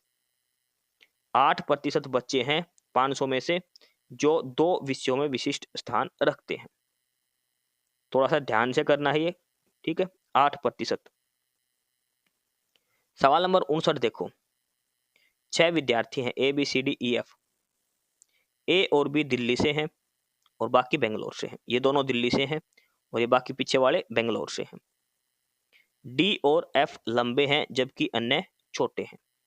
ठीक है, डी और एफ लंबे हैं, बाकी सारे छोटे हैं। ए जो है, ए सी और डी ये लड़कियां हैं, 3 लड़कियां हैं, ए सी और डी ये 3 लड़कियां हैं, ध्यान रखना, ये गर्ल्स हैं। ए सी डी ये क्या है, लड़कियां हैं, जबकि अन्य लड़के हैं। कौन सी लंबी लड़की बेंगलोर से है, ये बताना है। कौन सी लंबी लड़की बेंगलोर से है। अब देखो, ए सी डी 3 ही लड़कियां इसमें से, तो ए तो है दिल्ली से, ए और बी दिल्ली से, तो ए तो दिल्ली से तो हट गई। अब ऑप्शन बच गए सी और डी। सी और डी में से कौन सी लड़की लंबी है और बेंगलोर से है। तो इसमें देखो, ऊपर एक लाइन दे रखी है, डी और एफ लंबे हैं, तो इसमें से लंबी लड़की कौन सी हो जाएगी, डी, क्योंकि सी डी ये फिर बेंगलोर से है। और लंबी लड़की कौन सी है, डी और एफ, 2 बंदे लंबे हैं ना, तो डी एक लड़की है जो बेंगलोर से है और लंबी है। सी और डी में से क्या उत्तर आएगा, डी आएगा। और ये कहाँ दिया है, ऑप्शन ए के अंदर। ऑप्शन ए उत्तर आएगा और इसका आंसर आएगा डी। डी एक लड़की है जो बेंगलोर से है और वो लंबी है, क्योंकि यहाँ पे लिख रखा डी और एफ लंबा है। ए और बी दिल्ली से है, तो बाकी सारे कहाँ से हैं, बेंगलोर से हैं। ठीक है, ऑप्शन ए आंसर हो जाएगा। प्रश्न नंबर 60 देखो, 1 वर्ष और 10 दिन में कितने विषम दिन होते हैं। 1 वर्ष और 10 दिन में।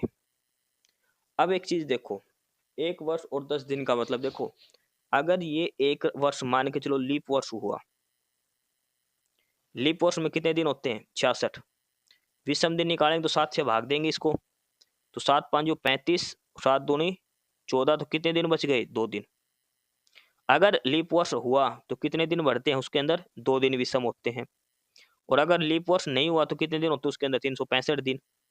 तो इसके अंदर कितने विषम दिन होते हैं? 1। अब इसने ये नहीं दे रखा वो एक वर्ष कौन सा है। अगर एक लीप वर्ष लिखता तो उसमें 2 दिन ऐड होंगे, 2 दिन विषम आते हैं। अगर सामान्य वर्ष होता है तो उसमें 1 दिन विषम होता है पूरे साल के अंदर। भाई विषम दिन वो होता है जो 7 से भाग दे दो नंबर ऑफ डेज को, तो जो बच गया वो। ठीक है। अब 10 दिनों में तो 3 दिन विषम हो गए, सीधी सी बात है, 10 को 3 से भाग देंगे। लेकिन सवाल में दिक्कत कहाँ आ गई, इसने ये नहीं लिखा कि ये कौन सा वर्ष है, लीप वर्ष है या फिर सामान्य वर्ष है। भाई लीप वर्ष में 366 दिन होते हैं और सामान्य जो वर्ष होता है हमारा उसमें कितने दिन होते हैं? 365। तो इसी वजह से हम नहीं बता सकते कितने दिन विषम होंगे। अगर लीप वर्ष है तो 2 दिन लीप वर्ष के और 3 दिन इसके 5 दिन आएंगे। अगर ये नहीं है तो 1 दिन यहाँ पे विषम होगा, 3 यहाँ पे, 4 आएगा उत्तर। तो हम इसका डिटर्मिनेशन नहीं कर सकते, हम उत्तर इसमें बता ही नहीं सकते। 4 भी उत्तर हो सकता है और 5 भी हो सकता है इसका। इसने ये नहीं बता रखा कि लीप वर्ष है या फिर सामान्य वर्ष है। तो अपनी मर्जी से 4 और 5 उत्तर लगा के मत आ जाना, गलत है ये, हम डिटरमाइन नहीं कर सकते। ऑप्शन डी आंसर हो जाएगा। आगे है सवाल नंबर 61। ये अलग अलग 5 चीज दे रखी है और इनका एक मीनिंगफुल सेंटेंस बताना है। कौन सी घटना पहले होगी? रनआउट की अपील करी, डिलीवरी, डिसीजन, शॉट और अंपायर। क्रिकेट में, क्रिकेट की बात है तो सबसे पहले बॉल फेंकी जाएगी, डिलीवरी फेंकी, बॉल फेंकी, बॉल गेंदबाज ने फेंकी तो सबसे पहले बैट्समैन के पास जाएगी, बैट्समैन ने खेला शॉट, शॉट मारा, शॉट मारते वो रन लेने लगे तो फिर एक रन आउट की अपील करी गई, पहले रन आउट की अपील होगी। फिर डिसीजन किसके पास जाएगा? थर्ड अंपायर के पास रेफर कर दिया और थर्ड अंपायर ने लास्ट में डिसीजन दिया कि आउट है या नॉट आउट है। ठीक है, ये ध्यान रखना, ये डिसीजन सबसे लास्ट में आएगा। डिसीजन का मतलब है कि फाइनल डिसीजन दे दिया कि प्लेयर आउट है या नॉट आउट है थर्ड अंपायर ने। 2 4 1 5 3। सबसे पहले डिलीवरी बॉल फेंकेगा, उसके बाद बैट्समैन शॉट मारेगा, उसके बाद रन आउट की अपील होगी, उसके बाद थर्ड अंपायर डिसीजन देगा कि आउट है या नॉट आउट है। ऑप्शन सी आंसर हो जाएगा इसका। अगला प्रश्न है, ये क्वेश्चन बहुत कम आते हैं हालांकि, लेकिन फिर भी अच्छा क्वेश्चन है ये। ठीक है, और इस क्वेश्चन को देखिए।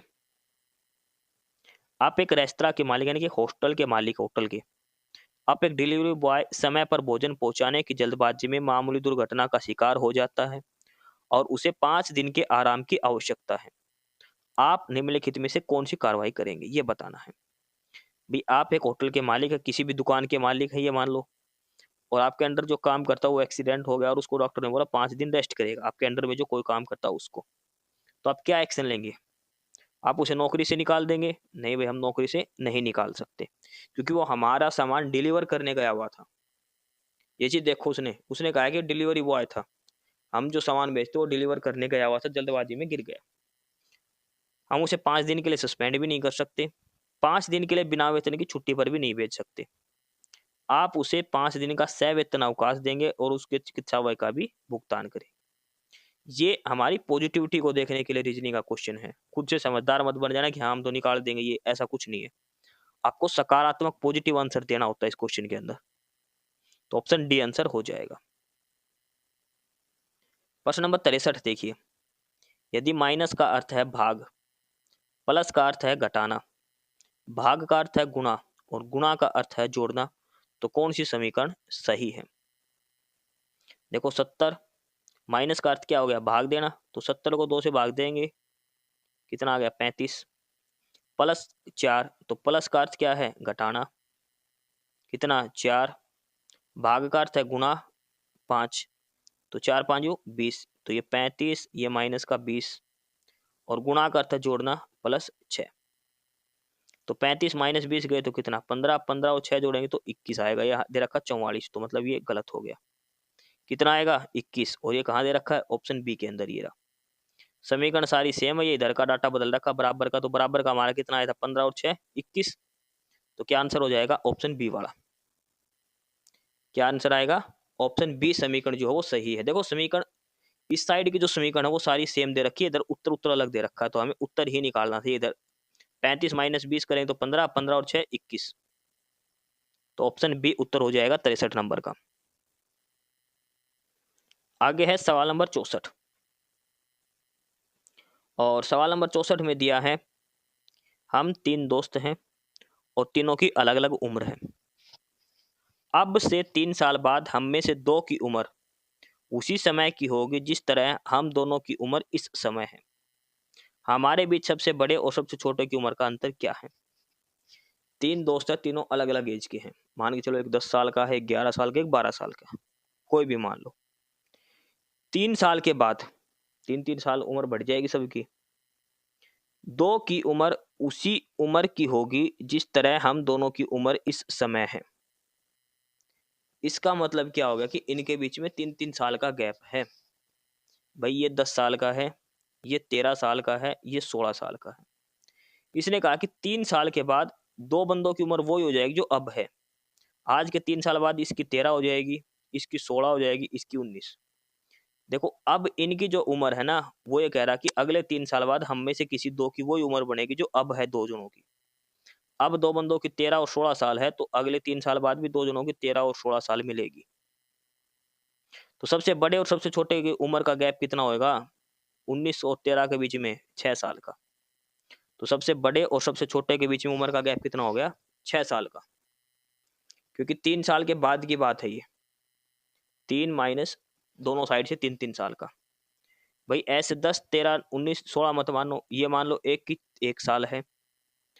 दूसरे की देखो 3-3 साल का गैप इसलिए लिया है क्योंकि इसने 3 साल बाद पूछा है, तो इसकी 4 साल और इसकी 7 साल।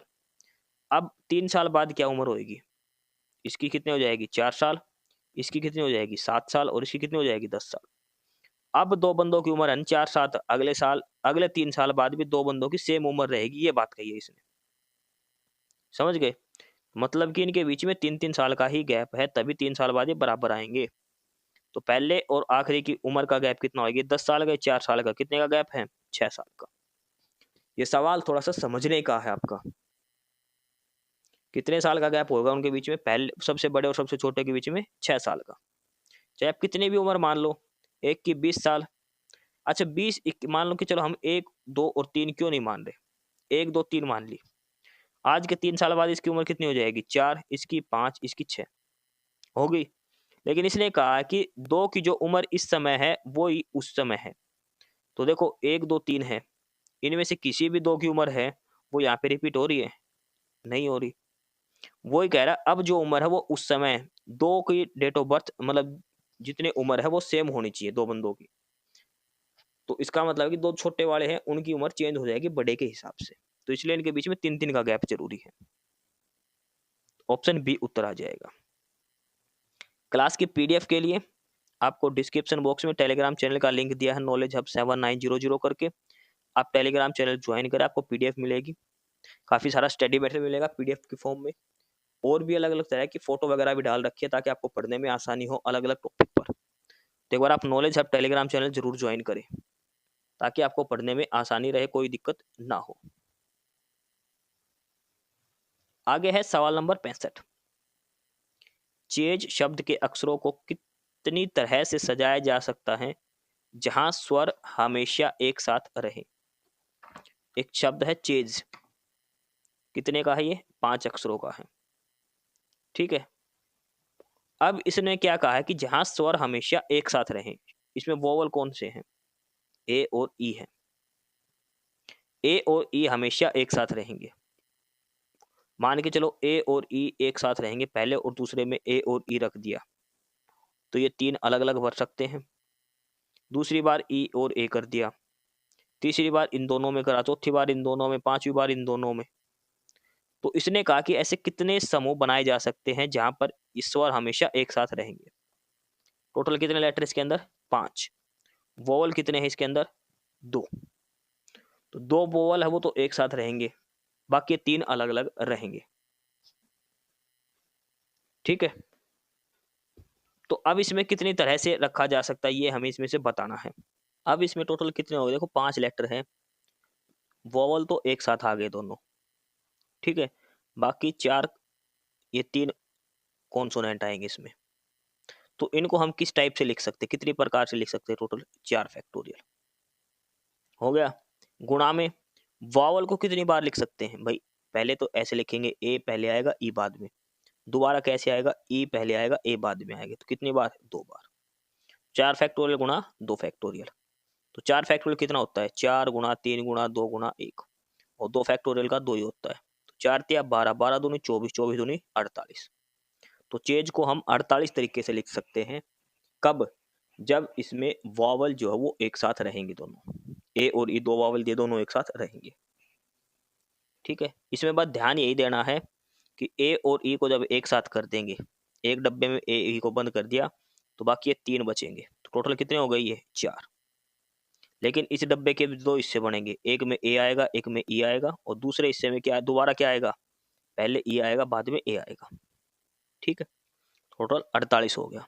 ऑप्शन डी आंसर आ जाएगा इसका। अगला है सवाल नंबर 66। दो संख्याओं का अंतर 1365 है। बड़ी संख्या को छोटी संख्या से भाग देने पर भागफल 6 और शेष पर 15, तो छोटी संख्या बताओ। देखो, हमने एक संख्या मान ली x, दूसरी y। बड़ी x है, छोटी y है, और इनका अंतर कितना है? 1365 है। दे रखा है। इसने लास्ट में छोटी संख्या पूछी है ना, तो y का मान पूछा है इसने, तो y किसके बराबर आ जाएगा? x minus 1365। यहाँ से x माइनस वाई बराबर 1365, तो y कितना आ जाएगा? x माइनस 1365 के। y इधर जाएगा और 1365 इधर आएगा, तो ये आएगा। पहले लाइन का मतलब ये है। y का मान क्यों निकाला? क्योंकि इसने छोटी संख्या पूछी है। बड़ी x है, छोटी y, तो y हमने ऐसे निकाल ली। इसके बाद रखे कि बड़ी संख्या को छोटी से भाग देने पर, भाग दे दो। बड़ी कितनी है? x, छोटी से भाग देंगे तो भागफल 6 और शेष बचेगा 15। तो संख्या क्या बनेगी? यानी कि जो बीच की संख्या है किसके बराबर आएगी? 6 गुणा में y, 6y जमा में 15। हम ऐसे तो संख्या निकालते हैं, ये जो संख्या निकालते हैं वो ऐसे तो निकालते हैं, y गुणा में 6 और बचे जो शेष बच गया उसको भाज्य को गुणा भागफल प्लस में शेष। समझ गए? 6 गुणा में y प्लस 15। यहाँ से y का मान तो हमें लास्ट में निकालना है ना, तो x की जगह क्या रखना है? 6y माइनस 15 यहाँ पे रख दो। x की जगह 6y माइनस 15 यहाँ पे रख दो इस इक्वेशन में। तो क्या दे रखा? y बराबर x की जगह कितना है? 6y plus 15 minus 1365। 1365 में से 15 गया तो कितना बच गया? 1350। 6y इधर आके एक घट जाएगा तो कितना बचेगा? 5y। देखो हमारे पास y था तो वो क्या था? 6y जमा 15, और ये इधर था माइनस 1365। ये घटेगा तो कितना बचेगा? माइनस 1350। और 6y इधर प्लस का है, इधर आके आएगा माइनस का, तो y माइनस 6y करेंगे तो कितना बचेगा? माइनस का 5y। माइनस से माइनस कट जाएगा, 5y बराबर 1350। y का मान कितना आएगा? 1350 बटे 5। 5 दूनी 10, 5 7 35। तो छोटी संख्या कितनी आएगी? 270। अगर बड़ी संख्या पूछता तो हम सारा मान x में लेकर चलते, छोटी पूछा तो सारा मान y में लेकर चल रहे हैं, ठीक है। 2 इक्वेशन बनेगी x और y की, वो हमें सोल्व करनी है। तो ऑप्शन बी आंसर आ जाएगा। सवाल नंबर 67 है। एक संख्या ज्ञात करें। हमने संख्या x मान ली, जिसके 7 गुणे में 22 घटाने पर संख्या x थी उसका 7 गुणा कर दिया, इसमें से 22 घटा दिया, क्या मिलेगा? उस संख्या के 2 गुणा, 2 गुणा हो गया 2x से 33 अधिक हो, इसके 2 गुणे से 33 अधिक हो। 7x में से 22 घटा दिया और 2x में से 33 बराबर दे रखा है। x एक साइड लाएंगे तो 7x माइनस, ये इधर प्लस का इधर आके माइनस का हो जाएगा, ये 33, और ये माइनस का 22 इधर आके किसका हो जाएगा? प्लस का 22। 7 में से 2 गए तो 5x, 33 और 22 55। x बराबर 55 बटे 5 यानी कि 11। तो संख्या क्या आ जाएगी? 11। अच्छा, ऐसे सवालों में क्या करना है? हमें आंसर भी वेरीफाई कर सकते हैं। इस इक्वेशन में रख दो, तो 11 गुणा 7 77, 77 में से 22 घटाए तो कितना बच गया? 55। अब इधर देखो, 11 दूनी 22, 22 और 33 जोड़ेंगे तो 55। दोनों साइड 55 बराबर 55 बन रहा है, तो मतलब हमारा आंसर सही है। कई बार ऐसे सवालों में अगर ये सोल्व करने में दिक्कत आए तो जो लिख रखा है नहीं इस लाइन, इसमें चारों ऑप्शन पुट करके देख लो, लेफ्ट साइड बराबर राइट साइड बननी चाहिए। जैसे आपको कंफर्टेबल लगे वैसे आप कर सकते हो, क्योंकि उत्तर तो इन चारों में से कोई एक मिलेगा। तो यहाँ पर एक्स की वैल्यू एक बार 15 रख के देखो दोनों साइड, एक बार 13, एक बार 17, एक बार 11, या फिर ऐसे अगर आप सोल्व हो रहा है आसानी से तो सोल्व कर लो। ठीक है, ऑप्शन डी आंसर आएगा। अगला सवाल है, एक कक्षा के 10 पेपरों का औसत अंक है 85। 10 पेपर का औसत अंक है 85, तो टोटल नंबर कितने हो गए? टोटल कितने अंक हो गए? 85 गुणा 10 करेंगे तो 850। भाई 10 पेपर की एवरेज है 85, तो टोटल नंबर कितने हो गए? 85 गुणा 10, टोटल 850 नंबर हो गए। जब उच्चतम और न्यूनतम हटा दिया जाए, यानी कि 2 पेपर हटा दिए, एक हाईएस्ट वाले एक लोवेस्ट वाले, एवरेज होगी 87। कितने पेपरों की? 8 पेपरों की। कितना हो गया? 8 7 56 और 8 8 64 और 5 69, ये बन गया। ठीक है, 8 पेपरों के टोटल नंबर बनेंगे 696, 10 के थे 850। तो जो 2 सब्जेक्ट बच गए उनके टोटल नंबर कितने थे? इसमें से घटा दो। ठीक है, तो कितने बच गए? 154। कितना बच गया? 154 बच गया। ठीक है, 154 क्या है? ये 2 सब्जेक्ट के नंबर हैं, हाईएस्ट प्लस लोवेस्ट, उच्चतम और न्यूनतम घटा दिए जब। लेकिन इसने दिया है कि उच्चतम अंक है 98, तो न्यूनतम बताओ। 154 दोनों का जोड़ था, इसमें से उच्चतम 98 घटा दिए तो न्यूनतम कितना बच गया? 56। तो न्यूनतम पेपर के कितने नंबर हैं? 56 नंबर हैं। देखो 10 पेपरों के औसत दिए थे 85, तो टोटल नंबर कितने हो गए? 85 गुणा 10, 850। 2 सब्जेक्ट हटा दिए, एक में सबसे घने ज्यादा नंबर आए थे, एक में सबसे थोड़े नंबर आए थे। तो 8 सब्जेक्टों के कितने बच गए? 87 गुणा 8 करेंगे, क्योंकि नया औसत 87 दे दिया ना। 87 गुणा 8, 696।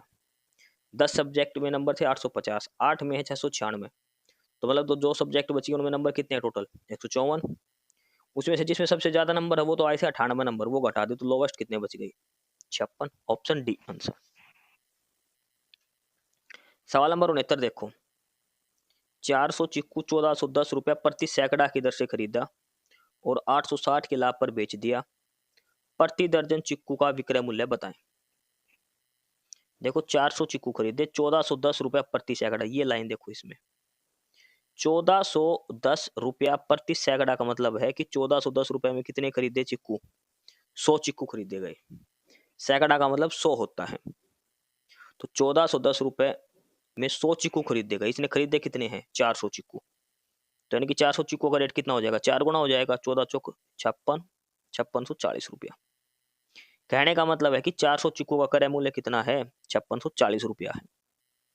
ये 100 चिक्कू का रेट दिखा रखा 1410 रुपया प्रति सैकड़ा का मतलब है कि 100 चिक्कू खरीदे 1410 में, तो 400 कितने में खरीद देगा? 5640 रुपए में। 4 गुना कर दिया इसका। लाभ हुआ 860 का, तो 5660 में खरीदे था, 860 का लाभ कितना हो गया? 0 6 4 10 0, 8 6 14 और 1 15, 5 और 1 6, यानी कि इसने कितने रुपए में बेचे फिर? ये 6500 रुपए में। कितने रुपए में बेचे इसने? 6500 रुपए में बेचे हैं। 5640 रुपए में खरीदे थे, 6500 रुपए में इसने बेच दिए। कितने चिक्कू बेचे हैं 6500 रुपए में? 400 चिक्कू बेचे हैं। तो एक चिक्कू कितने का बेचा होगा? इसको 400 से भाग दे दो, 2 जीरो से 2 जीरो कट गई, तो एक चिक्कू बेचा होगा 65/4 रुपए का। एक चिक्कू का विक्रय मूल्य आ गया 65/4 रुपए। लेकिन इसने एक दर्जन चिक्कू का पूछा है, दर्जन में कितने होते हैं? 12 चिक्कू। तो 65/4 तो है एक चिक्कू का रेट, और 12 चिक्कू कितना हो जाएगा? गुना में 12, 4 तिया 12, 65 गुना 3 करेंगे कितना आएगा? 195। देखो एक चिक्कू का विक्रय मूल्य पूछता तो वो तो आ गया था 65/4, लेकिन उसने एक दर्जन चिक्कू का पूछा है, तो दर्जन में कितने होते हैं? 12, तो 65/4 एक चिक्कू का मूल्य था, 12 का कितना निकालेंगे? गुणा में 12 करेंगे तो 4 तिया 12, 65 गुना 3 कितना आएगा? 165। बिल्कुल आसान सवाल है। ये 100 चिक्कू का रेट है, तो 400 चिक्कू का रेट, इसको 4 से गुणा कर दो, आ जाएगा। 860 का लाभ है, ये 860 इसमें जोड़ दो, टोटल विक आ जाएगा 6500 रुपया, यानी कि 400 चिक्कू उसने 6500 में बेचे। कितने बेचे? 400 चिक्कू। तो एक चिक्कू कितने का बेचा? बटे में 400 कर देंगे, और इसने 12 चिक्कू का पूछा, गुणा में 12, 2 जीरो से 2 जीरो, 4 तिया 12, 65 गुना 3 195। बिल्कुल समझने के सवाल है, बिल्कुल आसान आसान सवाल ये दिए गए आपके सामने। अगला सवाल नंबर 70, 2 शंकुओं के आयतन का अनुपात है 4:25, उनकी ऊंचाई का अनुपात ये है तो उनकी त्रिज्या का अनुपात बताओ। देखो शंकु का क्षेत्रफल क्या होता है, 1/3 पाई आर स्क्वायर एच। ठीक है, दो शंकु दे रखे हैं, दूसरा शंकु हमने मान लिया 1/3 पाई बड़ा आर स्क्वायर और बड़ा एच। कितना कितना दे रखा है, 4/25। ये आयतन दे रखा है। ठीक है, दो शंकु दे रखे, दोनों का आयतन दे रखा 4 और दूसरे का आयतन है 25। ऊंचाई है एक की 25 और दूसरे की 64। आर का अनुपात निकालना है दोनों की त्रिज्या का। तो 1/3 पाई से 1/3 पाई कट जाएगा, कट जाएगा, क्या बच गया, आर स्क्वायर एच ऊपर नीचे और 4/25। ऊपर क्या आएगा, आर स्क्वायर एच, नीचे आएगा बड़ा आर स्क्वायर बड़ा एच। किसके बराबर है ये, 4/25 के। आर स्क्वायर हमें निकालना है, ये अलग रखो। एच का मान दे रखा है इधर, आर स्क्वायर गुणा एच दे रखा है ये 25 और नीचे वाला एच दे रखा है 64। देखो 25 और 64 इसके हिसाब से लेना है। जो 4 है उसकी ऊंचाई 25 है, जिसका आयतन 25 है उसकी ऊंचाई 64 है, 4/25। ठीक है, ये नीचे बढ़ा रहे हैं, आर पार गुणा ये 64 ऊपर चला जाएगा और ये 25 आ जाएगा नीचे। ये क्या बच गया, आर स्क्वायर बटे में बड़ा आर स्क्वायर। ऊपर कितना आ जाएगा, 64 गुणा 4। 64 गुणा 4 का मतलब क्या हो गया, 4 चौक 16, 6 चौक 24 और 1 25, 256। और नीचे का 25 और 25 625। अब ये दोनों साइड स्क्वायर है तो ये हटाएंगे तो इधर रूट बन जाएगा। 256 किसका रूट होता है, 16 का, और 625 25 का। तो त्रिज्या का अनुपात क्या आएगा, 16:25। ऑप्शन डी उत्तर आ जाएगा। त्रिज्या का अनुपात क्या आएगा, 16:25। कुछ नहीं करना, आयतन का जो फार्मूला होता है 1/3 पाई आर स्क्वायर एच उसमें रखना है। वहां से 1/3 पाई से 1/3 पाई कट जाएगा, आर बटे आर इनकी टोटल स्क्वायर हो जाएगी। दोनों साइड एच का मान दे रखा है, इसका 25 164। ठीक है, ये ऐसे करना है। सवाल नंबर 71 देखो, ए बी सी का वेतन है 3:4:5। तो हमने मान लिया ए बी और सी 3:4:5 हम कुछ भी मान सकते हैं। इसको 300 मान लिया, इसको 400 और इसको 500। क्यों मानना, क्योंकि इनका वेतन बढ़ाना है 10%, 20% और 50%। तो 3 4 5 का तो परसेंट निकालने में पॉइंटों में आता है, तो 300 400 500 मान लिया। क्योंकि परसेंटेज निकालेंगे तो 100 से भाग होगा, तो 0 से 0 काटने में आसानी रहेगी। अब इसका 10% बढ़ाएगा तो 300 का 10% कितना आएगा, 30। 400 का 20% 40 गुणा 2 80 आएगा, और 500 का 50% यानी कि 250। तो ये कितना रेट हो गया इसका, 330। इसका वेतन कितना हो गया, 480, और इसका वेतन कितना हो गया, 750। एक एक जीरो से एक एक जीरो कट गई, कट गई। अभी 3 के पाड़े से कट जाएगा, 3 से काटेंगे तो 11 तिया 33, 3 से काटेंगे तो 16 तिया 48, 3 से काटेंगे तो 25 तिया 75। तो इनकी सैलरी का नया अनुपात कितना आ गया, 11:16:25, यानी कि ऑप्शन बी, ऑप्शन बी। कई जगह आपको ये एक्स वगैरह मान के करवाएंगे, उसके चक्कर में नहीं पड़ना, ना इस परसेंटेज के चक्कर में पड़ना। सीधा सा 3 4 5 को 300 400 500 मान लिया। अब बढ़ाओ और कर दो ऐसे कैसे। ठीक है, ये इतना सा आपको करना है। आगे है सवाल नंबर 72। इसमें देखो, एक साइकिल 500 रुपए की अग्रिम किस्त और 1 महीने बाद 610 रुपए की किस्त पर बेची जा रही है। यदि 20% ब्याज दर है तो साइकिल का नगद मूल्य बताओ। भाई साइकिल मान के चलो हमने कितने भी रुपए के लिए, उसमें से 500 रुपए हमने एडवांस दे दिए। उसके बाद ये कहा कि अगले महीने 610 रुपए और देने, और साइकिल तुम्हारी। एक किस्त और बच गई, 610 रुपए भरने हैं, किस्तों पे ली है। लेकिन उसने दर कितनी दे दी, 20% वार्षिक। 20% एक साल की दिए तो एक महीने कितनी हो गई, 12 से भाग, क्योंकि अगले महीने दिए, अगले साल नहीं दिए, अगले महीने दी है। तो कितना हो जाएगा, 20/12। 20/12 ये दर होगी महीने के हिसाब से। ठीक है, एक महीने की दर होगी 20/12, यानी कि करेंगे तो 5/3। दर कितनी होगी, 5/3 काटेंगे तो इसको 4 या 12, 4 5 20, 5/3 दर हो गई। ठीक है, अब इसने यही बताया रखा है कि क्या फर्क पड़ेगा। तो हमारी जो साइकिल का मूल्य आएगा वो आएगा 1100 रुपये। देखो इस सवाल को अगर ना भी करो तो भी एक छोटा है। देखो 500 रुपये तो एडवांस दे दिए, 610 की किस्त गई, 610 की तो कितना हो गया 1110 रुपये। यानी कि साइकिल 1110 से तो ऊपर की है ही नहीं, तो ना तो 1200 हो सकते ना 1122 की। दूसरी बात, जब इसने ब्याज पे पैसे लिए हैं तो इसका मतलब 1110 है, तो इसमें तो ब्याज तो जुड़ा ही नहीं, तो उसका मतलब 1110 की भी नहीं होगी, तो कितने की बचेगी, 1100 की बचेगी। सीधी सी बात है। ऑप्शन से देखो भाई, देखो हमने किसी से 1000 रुपये कुछ भी रुपए उधार लिए, 500 मैंने आज दे दिए उसको, 610 रुपये मैं बाद में दूंगा ब्याज समेत। टोटल मैंने उसको कितने दिए, 1110 रुपये दे दिए। 1110 रुपये मैंने ब्याज समेत उसको वापस दिए, तो इसका मतलब मेरे पास जो पैसे उधार लिए थे वो मैंने 1110 से कम लिए थे। क्योंकि किसी को अगर ब्याज समेत पैसे देंगे तो उसका मतलब वो रुपए बढ़ा के देंगे, तो मतलब जो उत्तर होगा वो 1110 से कम होगा। और ऑप्शन में सिर्फ एक ही ऑप्शन है। पहली बात तो ये है इसमें। दूसरी बात और देखो, अब देखो 20/12 ये प्रतिशत है ना, प्रतिशत का हटाने के लिए नीचे 100, 20×5 100, ये कितना आएगा 1/12×5 1/60 आ गई इधर वार्षिक ना सॉरी मासिक महीने की। 1/60 का मतलब क्या है कि 60 रुपए पे कितना देना पड़ेगा, 61 रुपए एक महीने का। और 61 की जगह हमने दिए कितने थे, 610 रुपए। 10 गुना दिए थे तो इसका मतलब थे कितने, वो 600 का 10 गुना करें तो 600 रुपए थे। 500 एडवांस दे दिए, 600 और थे, तो टोटल 1100 रुपये उधार लिए थे। 10 रुपए का हमने ब्याज भुगता है, 1110 रुपये हमें देने पड़े। भाई 20% को हम कैसे लिख सकते हैं, 1/5 लिखते हैं ना, 20/100 करके, तो ये हो गया वार्षिक पूरे 12 महीनों का। लेकिन साइकिल दी है एक महीने के लिए, तो मतलब इसको 12 से भाग कर दो, पूरे साल का 1/5 यानी कि 1/60। 1/60 का मतलब 60 की चीज कितने में दी गई, 61 में।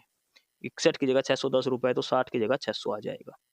500 एडवांस दे दिए थे, 600 और थे, तो 1100 रुपए की साइकिल थी। सवाल नंबर 73 देखो, 10 मीटर ऊंचाई 5 मीटर त्रिज्या वाले एक बेलनाकार टैंक की ऊपरी सतह पर 0.5 मीटर त्रिज्या का एक छोटा वर्ताकार कट लगा है। टैंक का कुल पृष्ठीय क्षेत्रफल क्या होगा, ये हमें बताना है। टैंक का कुल पृष्ठीय क्षेत्रफल हमें बताना है क्या होगा। देखो इसमें बेलनाकार टैंक की ऊंचाई दे दी, त्रिज्या दे दी, और जो छेद है उसकी भी त्रिज्या दे दी ना। अब देखो बेलन का टोटल पृष्ठ जो क्षेत्रफल होता है पार्श्व पृष्ठ वो तो होता है 2πRh। भाई बेलनाकार है, बेलनाकार ऐसे ही तो होता है, ऐसे बेलनाकार ऐसे करके। इसने कहा कि इसके ऊपर यहाँ पे एक छेद कर दिया गया, तो इसका सारा एरिया बदल जाएगा। ऊपर एक सर्कुलर छेद होएगा, तो उसका क्षेत्रफल कितना होता है πr²। निचला जो वर्ताकार है नीचे, इसका क्षेत्रफल हो गया π/r, क्योंकि बेलन की ही त्रिज्या है, लेकिन वर्त की त्रिज्या उसकी छोटी त्रिज्या होती है छेद की। तो इसमें टोटल वर्क का प्रश्न पूछा है, टोटल बेलन का क्षेत्रफल प्लस ऊपर नीचे जो सर्कुलर है उसका क्षेत्रफल माइनस जो हमने होल करा है वो क्षेत्रफल। ठीक है, तो देखो 2πRh के हिसाब से टोटल पार्श्व पृष्ठ क्षेत्रफल आ गया 100 पाई। निचला है πr² यानी कि r है 5, 25 पाई। छेद के बिना ऊपरी क्षेत्रफल ये πr², 25 पाई में से 0.5 स्क्वायर पाई घटाएंगे तो 24.75 बचेगा।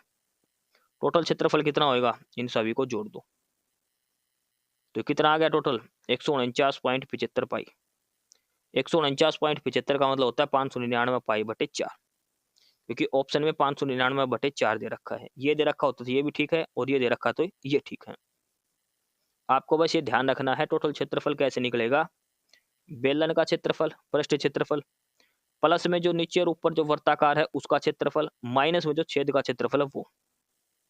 अगर ये सिलेंडर है, मान लो ये सिलेंडर है, इसकी ये त्रिज्या और ये त्रिज्या बराबर दे रखी है, लेकिन इसके बीच में एक छेद कर दिया, तो देखो ये क्षेत्रफल सिलेंडर का, इसमें ये भी जुड़ेगा ये भी जुड़ेगा, और ये जो छेद है ना इसका घट जाएगा, ये कर रखा है इसके अंदर। तो क्या उत्तर आएगा 599/4 पाई। तो यानी कि ऑप्शन ए इसका उत्तर हो जाएगा 599/4 पाई। सवाल नंबर 74 देखो आगे, 2430 रुपए ABC के बीच में बांटे जाते हैं, और इस प्रकार बांटे जाते हैं कि यदि उनके हिस्से में से क्रमशः 5, 10 और 15 रुपए कम कर दे तो शेष राशि 3:4:5 में बांटी जाएगी। तो ए, बी और सी का हिस्सा बताओ। 2430 रुपए थे टोटल, उसने कहा कि अगर इनको 5, 10 और 15 रुपए इनको कम दिया जाए, ए को 5 रुपए कम, बी को 10 रुपए, सी को 15, तो 3:4:5 में बट जाएंगे। तो टोटल कितने रुपए हो गए? 5, 10, 15 मिला के 30 रुपए। कहने का मतलब है कि इसने 30 रुपए दिए ही नहीं इनको। अगर 30 रुपए नहीं दिए तो कितने रुपए बच गए हमारे पास? 2400 रुपए। 2400 रुपए को दिया 3:4:5 के अंदर, 3:4:5 के अंदर। टोटल कितना हो गया? 4, 3, 7 और 5, 12। तो 12 का मान हो गया 2400। तो ये कितना आएगा? 200 गुना। तो यानी कि ए को कितने रुपए मिले थे? 200 गुना 3 करेंगे तो 600, 200 गुना 4 करेंगे तो 800, 200 गुना 5 करेंगे तो 1000। तो ये अनुपात की जगह कितना आएगा? 600, 800 और 1000। लेकिन इसमें से 5, 10 और 15 रुपए अगर हम कम कर देते तो वो वापिस इसमें जुड़ जाएंगे। तो इसको ए को कितने मिले हैं? 605, बी को कितने मिले हैं? 810, सी को कितने मिले हैं? 1015। इसमें बी का दे रखा 810, बी का पूछा, बी को मिले हैं 810, ए को मिले 605। ठीक है, क्या करना है? जो टोटल रुपए है ना, इसमें से ये घटा दो। उसने कहा कि अगर हम इतने रुपए कम देते तो इनका अनुपात इतना बच जाता, तो हमने इनको रुपए दिए ही नहीं है। 2430 में से 30 घटाए तो अब हमारे पास कितने रुपए बच गए? 2400। 2400 रुपए को ए, बी और सी को बांटना 3:4:5 में, यानी कि टोटल कितना हो गया? 12x। 12x की वैल्यू दे दी 2400, तो x का मान कितना आ जाएगा? 200। क्योंकि हमने मान ली इसका 3x रुपए थे, इसके पास 4x, इसके 5x। तो इनकी तीनों की वैल्यू निकाल के करना है। इस क्लास के पीडीएफ के लिए आपको डिस्क्रिप्शन बॉक्स में टेलीग्राम चैनल का लिंक दिया है। आपको पीडीएफ मिलेगी हर स्टडी मटेरियल की नॉलेज हब पर। नॉलेज हब 7900 करके टेलीग्राम चैनल है, आप जरूर ज्वाइन करें नॉलेज हब टेलीग्राम चैनल। सवाल नंबर 75, और इसमें दिया है कि एक व्यक्ति हॉस्टल से कॉलेज 20 किलोमीटर प्रति घंटे की गति से जाता है और 3.5 मिनट देरी से पहुंचता है। यदि वह 24 किलोमीटर प्रति घंटा की गति से साइकिल चलाकर 3.5 मिनट पहले पहुंचता है, तो हॉस्टल से कॉलेज के बीच की दूरी बताओ। हॉस्टल से कॉलेज के बीच की दूरी बताओ। देखो, ये हॉस्टल है और ये कॉलेज है। जब ये चलता है 20 की स्पीड से, 20 किलोमीटर प्रति घंटा, तो जिस टाइम पर पहुंचना चाहिए उससे ये 3.5 मिनट, यानी कि 3.5 मिनट का कितना हो गया? 3 मिनट में कितनी सेकंड? 180 सेकंड, और 30 सेकंड और होती है आधी मिनट में, यानी कि 210 सेकंड में पहुंचता है, 210 सेकंड लेट पहुंचता है। लेकिन जब ये साइकिल पे गया तो स्पीड कितनी होगी इसकी? 24। तो ये कॉलेज 3.5 मिनट पहले, यानी कि 210 सेकंड पहले पहुंच गया। तो इसका टोटल टाइम का गैप कितना आया वो देखो। पहले आप, पहले तो 3.5 मिनट देरी से पहुंच रहा था, अब ये 3.5 मिनट पहले पहुंचता है, तो टाइम का फर्क कितना आ गया? टोटल 7 मिनट का। 7 मिनट का फर्क आ गया ना भाई। 9 बजे पहुंचना था, पहले तो पहुंच रहा था 9:03 पर, अब पहुंच रहा है ये 8:57 पर। 3.5 नहीं, 3 3 मान के चले तो हम, तो 8:57 और 9:03 के बीच 6 मिनट का फर्क आ गया ना। सेम ऐसे ही है, 3.5 मिनट देर, 3.5 मिनट पहले, तो समय कितना हो गया? 7 मिनट का अंतर है टाइम का। अब एक फार्मूला ध्यान रखना, दूरी speed equal to distance upon में टाइम। चाल जो होती है, चाल क्या होती है? दूरी बटे में समय। हमने हॉस्टल से कॉलेज की दूरी देखो, जाओ चाहे आओ, चाहे पैदल जाओ चाहे भाग के आओ, दूरी बराबर रहेगी हॉस्टल से कॉलेज की। वो हमने मान ली D. D for distance between hostel and college. Hostel और कॉलेज के बीच की दूरी मान ली हमने डी। ठीक है, तो टाइम कितना लगाएगा? देखो, डी दूरी है और स्पीड है 20 की स्पीड से, एक टाइम तो ये निकलेगा भाई। टाइम क्या हो गया फिर? दूरी बटे में चाल। तो डी दूरी है और चाल है 20 की, एक टाइम तो ये हो गया। दूसरा यहां से निकलेगा, दूरी तो ये रहेगी और चाल कितनी हो गई? 24 की, और इन दोनों टाइम के बीच का अंतर हो गया कितना? 7 मिनट का। समझ रहे हो? पहले था डी बटे 20 टाइम, दोबारा लग गया था टाइम डी बटे 24, और अंतर कितना टाइम का? 7 मिनट का। अब ये भी किलोमीटर प्रति घंटा में है, दूरी भी किलोमीटर में है, तो या तो इसको मीटर पर सेकंड बनाओ, दूरी को ना, सॉरी चाल को। ये किलोमीटर प्रति घंटा है, ये मिनट में है, और दूरी पूछे किलोमीटर में, तो ये जो मिनट है ना इसको घंटे में बना लो, तो 60 7 अपॉन में 60 आवर हो जाएगा। ठीक है, तो अब देखो इसके अंदर बिल्कुल लास्ट में क्या बचेगा हमारे पास?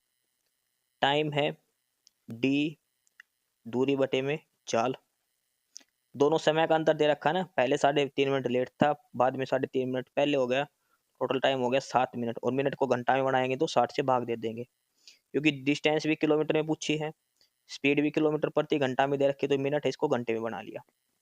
D/20 माइनस D/24, इसका एलसीएम ले लो।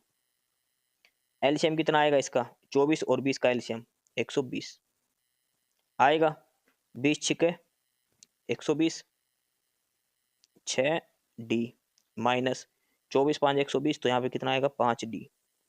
6D माइनस 5D/120 बराबर 7/60। 6D में से 5D गए तो कितना बचेगा, D बटे में 120 बराबर किसके है ये, 7/60 के।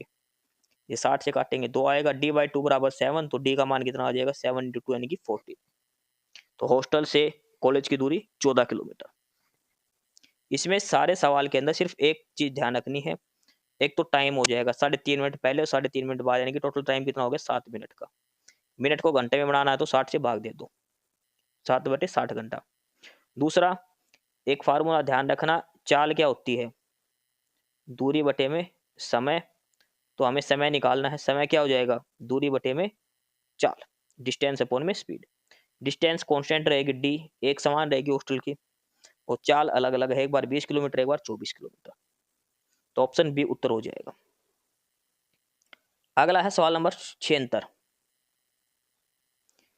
ट्रेन पी और क्यू एक ही समय पर चलती है। देखो 2 स्टेशन है, इस सवाल में क्या दे रखा है, ऐसे दे रखा 2 स्टेशन है, ठीक है। एक स्टेशन का नाम एक्स है, एक वाई है। एक ट्रेन एक्स से चलती है पी नाम की, एक वाई से चलती क्यू नाम की। पी इधर जाएगी, क्यू इधर जाएगी। ट्रेन पी और ट्रेन क्यू की गति का अनुपात 11:16 है। भाई पी चलेगी 11x से और क्यू चलेगी 16x की स्पीड से, और उनकी गति में अंतर 25 किलोमीटर प्रति घंटा है। 11x और 16x के बीच का अंतर कितना है, 5x का, और देख किसके बराबर रखा है, 25 किलोमीटर प्रति घंटा, तो x का मान कितना आ जाएगा, 5 किलोमीटर प्रति घंटा। तो इसकी स्पीड कितनी आ जाएगी, 11 गुना 5 करेंगे तो 55, और इसकी स्पीड कितनी आएगी, 16 गुना 5 करेंगे, 16 5 80 किलोमीटर। ये दोनों की स्पीड आ जाएगी पहली लाइन से ही। इसके बाद आगे लिख रखा कि वे 1 घंटे 36 मिनट बाद मिलते हैं। ट्रेन पी द्वारा एक्स से वाई तक यात्रा करने में कितना समय लिया। ट्रेन पी यहां से लेकर यहां जाएगी तो कितना टाइम लगेगा, ये बताना है ट्रेन पी का। देखो ट्रेन पी मान ली थी 11x, ट्रेन क्यू की स्पीड थी 16x, क्योंकि 11:16 दे रखा था। उनकी गति का अंतर था 25 किलोमीटर प्रति घंटा, तो यानी कि 11x माइनस 16x करेंगे तो 25 के बराबर दे रखा है। यहाँ से x का मान कितना आएगा, 5। x का मान जब 5 यहाँ रखेंगे तो p की गति कितना आएगी, 11 गुना 5 करेंगे तो 55 किलोमीटर प्रति घंटा, और q की कितनी आएगी, 16 गुना 5 यानी कि 80 किलोमीटर प्रति घंटा। अब उसने क्या दे रखा था कि दोनों एक दूसरे की साइड चलती है, p ट्रेन इधर से चलेगी, q इधर से, दोनों एक दूसरे के विपरीत दिशा में चल रही है, तो टोटल स्पीड जो है वो आपस में इनकी जुड़ जाएगी। तो सापेक्ष गति कितनी, दोनों की स्पीड जुड़ जाएगी, तो कितनी हो जाएगी, 55 प्लस 80 करेंगे तो 135 किलोमीटर प्रति घंटा। अब वो दोनों ट्रेन एक दूसरे को पार करने में टाइम कितना लेती है, 1 घंटा 36 मिनट। 1 घंटा 36 मिनट का मतलब क्या, 1 और 36 मिनट का कितना हो गया, 36/60 यानी कि 6/10 यानी कि 3/5। चाहे एक सही 36/5 लिख लो, यानी कि 96/60 घंटा हो गया। 96/60 घंटा, चाहे तो इसको लिख लो 5 × 5 5 3 8 8/5 लिख लो, कट जाएगा ना, बात वही है। 1 घंटा 36 मिनट का मतलब हो गया 96/60 घंटा। तो अब x और y के बीच की दूरी निकालो पहले। 96/60 टाइम है, और ये जो है वो स्पीड है। देखो वही है, distance is equal to speed into में टाइम। स्पीड है हमारी 135 की आई थी सापेक्ष गति, टाइम है 96/60, इससे गुणा करें तो दूरी कितनी आ जाएगी, टोटल 216। x से y के बीच की दूरी निकालनी जरूरी थी, 216 आ गई। अब p की पूछे तो p की स्पीड से भाग दे दो 55 से। अगर q की पूछता q कितना टाइम लेगी, तो उसको 80 से भाग देते q की स्पीड से। तो p पूछा है तो 216 की स्पीड है 55 घंटे में, तो कितना टाइम लगेगा ना, कितना वो लगेगा, तो 216/55 घंटा लगेगा। 216 दूरी है, 55 की स्पीड है। तो ट्रेन पी द्वारा स्टेशन एक्स से वाई तक को यात्रा करने में कितना समय लगा, 216/55 घंटे। ठीक है, ये सारा सवाल है आपके सामने। पहली लाइन से इनकी दूरी चाल निकल जाएगी, फिर एक दूसरे की साइड आ रही है तो इनकी टोटल स्पीड जुड़ जाएगी। और फिर टाइम दे रखा है एक दूसरे को क्रॉस करने का, तो उसके हिसाब से एक्स और वाई के बीच की दूरी निकलेगी पहले। ठीक है, ये सवाल था हमारा। तो सवाल नंबर 76 का उत्तर क्या हो जाएगा? Option B 216/15। सवाल नंबर 77 देखो, एक धनराशि को 10% साधारण ब्याज पर 2 साल के लिए 9600 रुपये हो जाती है। उसी धनराशि पर 1 साल का साधारण ब्याज बताओ। भाई कोई भी धनराशि थी, मान के चलो, मान लिया हमने मूलधन था 100 रुपये, दर 10%, समय 2 साल, मूलधन गुणा दर गुणा समय बटे में 100, तो कितना रुपए ब्याज आएगा 2 साल का? 20 रुपये। 100 रुपए थे हमारे, 2 साल में 20 रुपये ब्याज मिल गया, तो कितना रुपए हो गए? 120 हो गया। लेकिन 120 कितने हो जाते हैं? 9600। 120 की वैल्यू कितनी दे रखी है? 9600। एक की वैल्यू कितनी आएगी? बटे में 120 करेंगे, तो 100 मूलधन माना था ना, तो 100 की वैल्यू निकालनी है हमें, तो टोटल मूलधन आ जाएगा यहाँ से 12 × 96, तो मूलधन कितना आ गया हमारा? 8000। मूलधन कितना आएगा यहाँ से? 8000। अब सवाल बच गया मूलधन गुणा में दर, 8000 है ये, समय कितना है? 1 साल, बटे में 100, 2 जीरो से 2 जीरो कट गई, 80 गुणा 100 करेंगे कितना आएगा? 800 रुपये। बिल्कुल सीधा सा सवाल था। ठीक है, अगला सवाल देखो, राजेश को एक प्रिंटिंग प्रेस ने कुछ किताब जिसमें का ऑर्डर मिला, जिसमें से उसके ऑर्डर का 17/27 हिस्सा 34 दिन में पूरा किया, तो पूरा ऑर्डर कितने दिन में होगा? देखो, पूरा ऑर्डर में से 17/27 हिस्सा पूरा किया, मान के चलो टोटल काम था 27, तो इसमें से 17/27 हिस्सा यानी कि 17 यूनिट बनाई उसने। 17, देखो 27 डब्बे बनाने थे, और 27 डब्बों में से उसको कहा गया कि आपको 17/27 वाई काम पूरा हो, यानी कि 27 गुणा 17/27 करेंगे कितना हो? 17 ही। 17 डब्बे बनाने में टाइम लगा 34, यानी कि दुगुना समय लगा। तो 27 डब्बे कितने बनाएगा? 27 गुणा 2 करेंगे यानी कि 54। समझ गए? तो 17/27 ऐसे करो चाहे, 17/27 डब्बे कितने दिन में बनाए? 34 दिन में। तो कंप्लीट काम होगा 1 यूनिट, तो एक कितने में बनेगा? 1 बटे में 17/27, ये 27 घूम के ऊपर आ जाएगा, 17 दूनी 34, 27 दूनी 54, तो सारा काम करने में कितना टाइम लगेगा? 54 दिन। ऑप्शन सी उत्तर हो जाएगा 54। अगला है सवाल नंबर 79। 130 विद्यार्थियों की कक्षा में 2 विषय हैं, फिजिक्स और केमिस्ट्री। x+40 विद्यार्थी फिजिक्स में और x+30 विद्यार्थी केमिस्ट्री में पास हो गए। दोनों विषयों में कोई भी विद्यार्थी फेल नहीं हुआ। यदि दोनों विषयों में 60 विद्यार्थी पास है, तो केवल फिजिक्स में कितने बच्चे पास हुए? यह सवाल बताना है। टोटल है 130 बच्चे। देखो ये निकलेगा ऐसे, ये है फिजिक्स के और ये है केमिस्ट्री के। टोटल बच्चे कितने हैं? 130। दोनों विषयों में पास कितने बच्चे हुए हैं? 60, यानी कि 60 बच्चे ऐसे हैं जो दोनों में कॉमन हैं। टोटल बच्चे हैं 130, 60 बच्चे दोनों में कॉमन हैं। तो अब बच गए कितने बच्चे? 70 बच्चे। अब इसने कहा कि x+40 तो फिजिक्स में पास हुए हैं और x+30 इसमें से, तो अब इन दोनों को मिला के भी 70 बनना चाहिए, तो इसका मतलब x का मान क्या हो गया? 0। भाई x+40 और x+30 को मिलाकर 70 बनना चाहिए, तो 40 और 30 70 तो बन गया, तो x का मान क्या है? 0। तो इसका मतलब फिजिक्स में कितने बच्चे पास है? 40, और अकेले केमिस्ट्री में कितने पास है? 30। तो इसने पूछा केवल फिजिक्स में, तो केवल फिजिक्स में कितने बच्चे पास है? 40 बच्चे पास है। केवल फिजिक्स में कितने बच्चे पास है? 40 बच्चे हैं। ऑप्शन ए उत्तर आएगा। सवाल नंबर 80 गणित का आखिरी सवाल है। एक विक्रेता 500 रुपए अंकित मूल्य वाली एक वस्तु की खरीद पर 10% और 20% की व्यापारिक छूट देता है। एक अन्य विक्रेता उसी पर 30% की छूट देता है, तो उनके विक्रय मूल्य में अंतर बताओ। देखो, एक तो 30% का डिस्काउंट देगा और एक ने कहा कि पहले 10% का दूंगा फिर 20% का। तो देखो, दो लगातार क्रमागत छूट, तो इसका फार्मूला क्या होगा? x + y - xy/100। तो 10 और 20 30, और 30 में से 2 गए तो 28%। इसकी जो टोटल डिस्काउंट बनेगा कितना बनेगा? 28% बनेगा। इसका डिस्काउंट कितना है? 30% का, तो अंतर कितने का है? 2% का। तो विक्रय मूल्य में अंतर कितना आएगा? अंकित मूल्य का 2%। 500 का 2% कितना होगा? 10 रुपया। तो दोनों के दुकानदारों के विक्रय मूल्य का कितना अंतर आएगा? 10 रुपये का, यानी कि 2% का। क्योंकि क्रमागत छूट का फार्मूला पता है ना, x + y + - xy/100 का फार्मूला लगेगा। ठीक है, और एक टोटल छूट थे, तो ये टोटल बनेगा 28% के बराबर, और ये है 30% के, दोनों का अंतर कितना है 2% का।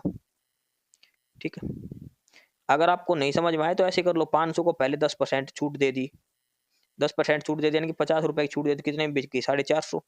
फिर 450 पे 20% की छूट दे दी, 20% मतलब कितना हो गया 90, 450 में से 90 गया तो 360। पहले दुकान वाले ने वो वस्तु कितने रुपए में बेची 360 में, दूसरे वाले ने इकट्ठी 30% दे दी, तो 500 का 30% देंगे तो कितना आएगा 150, तो 500 में से 150 गया तो कितना बच गया 350। दूसरे ने बेची 350 में, पहले वाले ने बेची 360, के अंतर कितना है इनके रेट का 10 रुपए। ऐसे कर लो चाहे। ये हमारे गणित के सवाल पूरे, रीजनिंग और गणित यहाँ पे आके हमारा पूरा हो गया। अब आगे हैं 10 सवाल, 10% हिंदी के और 10% अंग्रेजी के। प्रश्न नंबर 81 गणित हिंदी का पहला प्रश्न है, आगे नाथ न पीछे पगा, ये लोक्ति है, इसका अर्थ क्या है? आगे नाथ न पीछे पगा, इसका मतलब कोई करता धरता नहीं, अगले का मौज मस्त खुला है, यानी कि पूर्ण स्वतंत्र, पूर्ण रूप से स्वतंत्र होना, आगे नाथ ने पीछे पगा। अगला है, नायक में कौन सी संधि है? नायक में कौन सी संधि है ये हमें बताना है। देखो, नायक में अयादि स्वर संधि है, उसका संधि विच्छेद क्या बनेगा, नई प्लस अक, नायक, आई प्लस ए के मेल से आय बनता है, जो अयादि संधि का नियम है। तो नायक में कौन सी संधि है, अयादि स्वर संधि है, ऑप्शन ए उत्तर हो जाएगा अयादि संधि। सिपिज का पर्यायवाची, तो सिपिज पर्यायवाची किसका होता है, मोती का। अगला है प्रश्न नंबर 84, विलोम शब्द बताइए, जागरण, जागरण का मतलब जागना, तो इसका विलोम क्या होगा, शयन, सोना। भाई हम जागरण करते, इसका मतलब साबत सारी रात जागना होता है, तो इसका विपरीत क्या बनेगा, सोना, शयन। अगला है 85 नंबर, निम्नलिखित का शुद्ध वर्तनी बताना है। देखो, आधीन नहीं होता, होता अधीन, दैहिक, दैहिक, हिंग, दायित्व, तो इनमें से शुद्ध शब्द कौन सा है वो आपको बताना है। ठीक है, इनमें से शुद्ध वर्तनी का चयन आपको करना। ठीक है, अधीन का क्या आएगा, अधीन, अधीन का क्या होता है, अधीन होता है, और दय के ऊपर 2 मात्रा आती दैहिक के अंदर, दैहिक जो दिया है उसमें दय के ऊपर 2 मात्रा आएंगी। ठीक है, तो इसमें से शुद्ध क्या है, दायित्व शुद्ध है। इस क्लास की पीडीएफ के लिए आपको डिस्क्रिप्शन बॉक्स में टेलीग्राम चैनल का लिंक मिलेगा, नॉलेज हब 7900। आप नॉलेज हब टेलीग्राम चैनल जरूर ज्वाइन करें, आपको पीडीएफ मिलेगी, काफी सारा स्टडी मटेरियल मिलेगा, अलग अलग टीचर्स की पीडीएफ आपको वहां पर मिलेगी। अगला है 86 नंबर, शामिश भोजी, तो वो होता है जो मांस खाता है, मांसाहारी होता है, उसको शामिश भोजी भी कहा जाता है। 87 नंबर है, कौन सा शब्द तत्सम शब्द है? इनमें से तत्सम शब्द बताना है, खीर, घोड़ा, सपत्नी और सत्तू, तो इसमें से तत्सम शब्द क्या है, सपत्नी, ऑप्शन सी आंसर हो जाएगा। प्रश्न नंबर 88 है, निम्नलिखित किस शब्द में दूर उपसर्ग लगा हुआ है? देखो, उपसर्ग लगता है आगे, प्रत्यय लगता है पीछे, तो किस शब्द में आगे दूर लगा हुआ है? दूराग्रह, दूरगामी, दुष्कर या दुष्चरित, तो इसमें दूर जो उपसर्ग लगा है वो लगा है दूराग्रह में, दूर प्लस आग्रह। देखो, दूर छोटा दू ऊ की मात्रा, इसमें बड़ा दू है, इसलिए ऑप्शन सी उत्तर नहीं होगा। 89 नंबर प्रश्न है, तुम मन लगाकर पढ़ते तो अवश्य पास हो जाते, कौन सा भूतकाल है? देखो, ये सीटी के पेपर में आया था अब की बार वाले में, अगर तुम ये काम ऐसा करते तो तू ये हो जाता, ये है भूतकाल की बात। और कौन सा भूतकाल है ये, हेतु हेतुमंद भूतकाल, हेतु हेतुमंद भूतकाल है, ऑप्शन बी उत्तर हो जाएगा। प्रश्न नंबर 90 हिंदी का आखिरी प्रश्न, शहर क्या है, एक क्रिया है, अव्यय है, जातिवाचक है, सर्वनाम, तो शहर जो है एक जातिवाचक संज्ञा है, पूरी जाति को दर्शाता है, जितने भी शहर है सभी को संबोधित करता है। दिल्ली मुंबई, अगर ये कहते हैं शहर तो इसका मतलब दिल्ली मुंबई सारे सब कुछ आ गए इसके अंदर, ये एक पूरी जाति को दर्शाता है, ऑप्शन बी उत्तर हो जाएगा। 10% हिंदी के बाद अब आखिरी के 10% बच गए इंग्लिश के।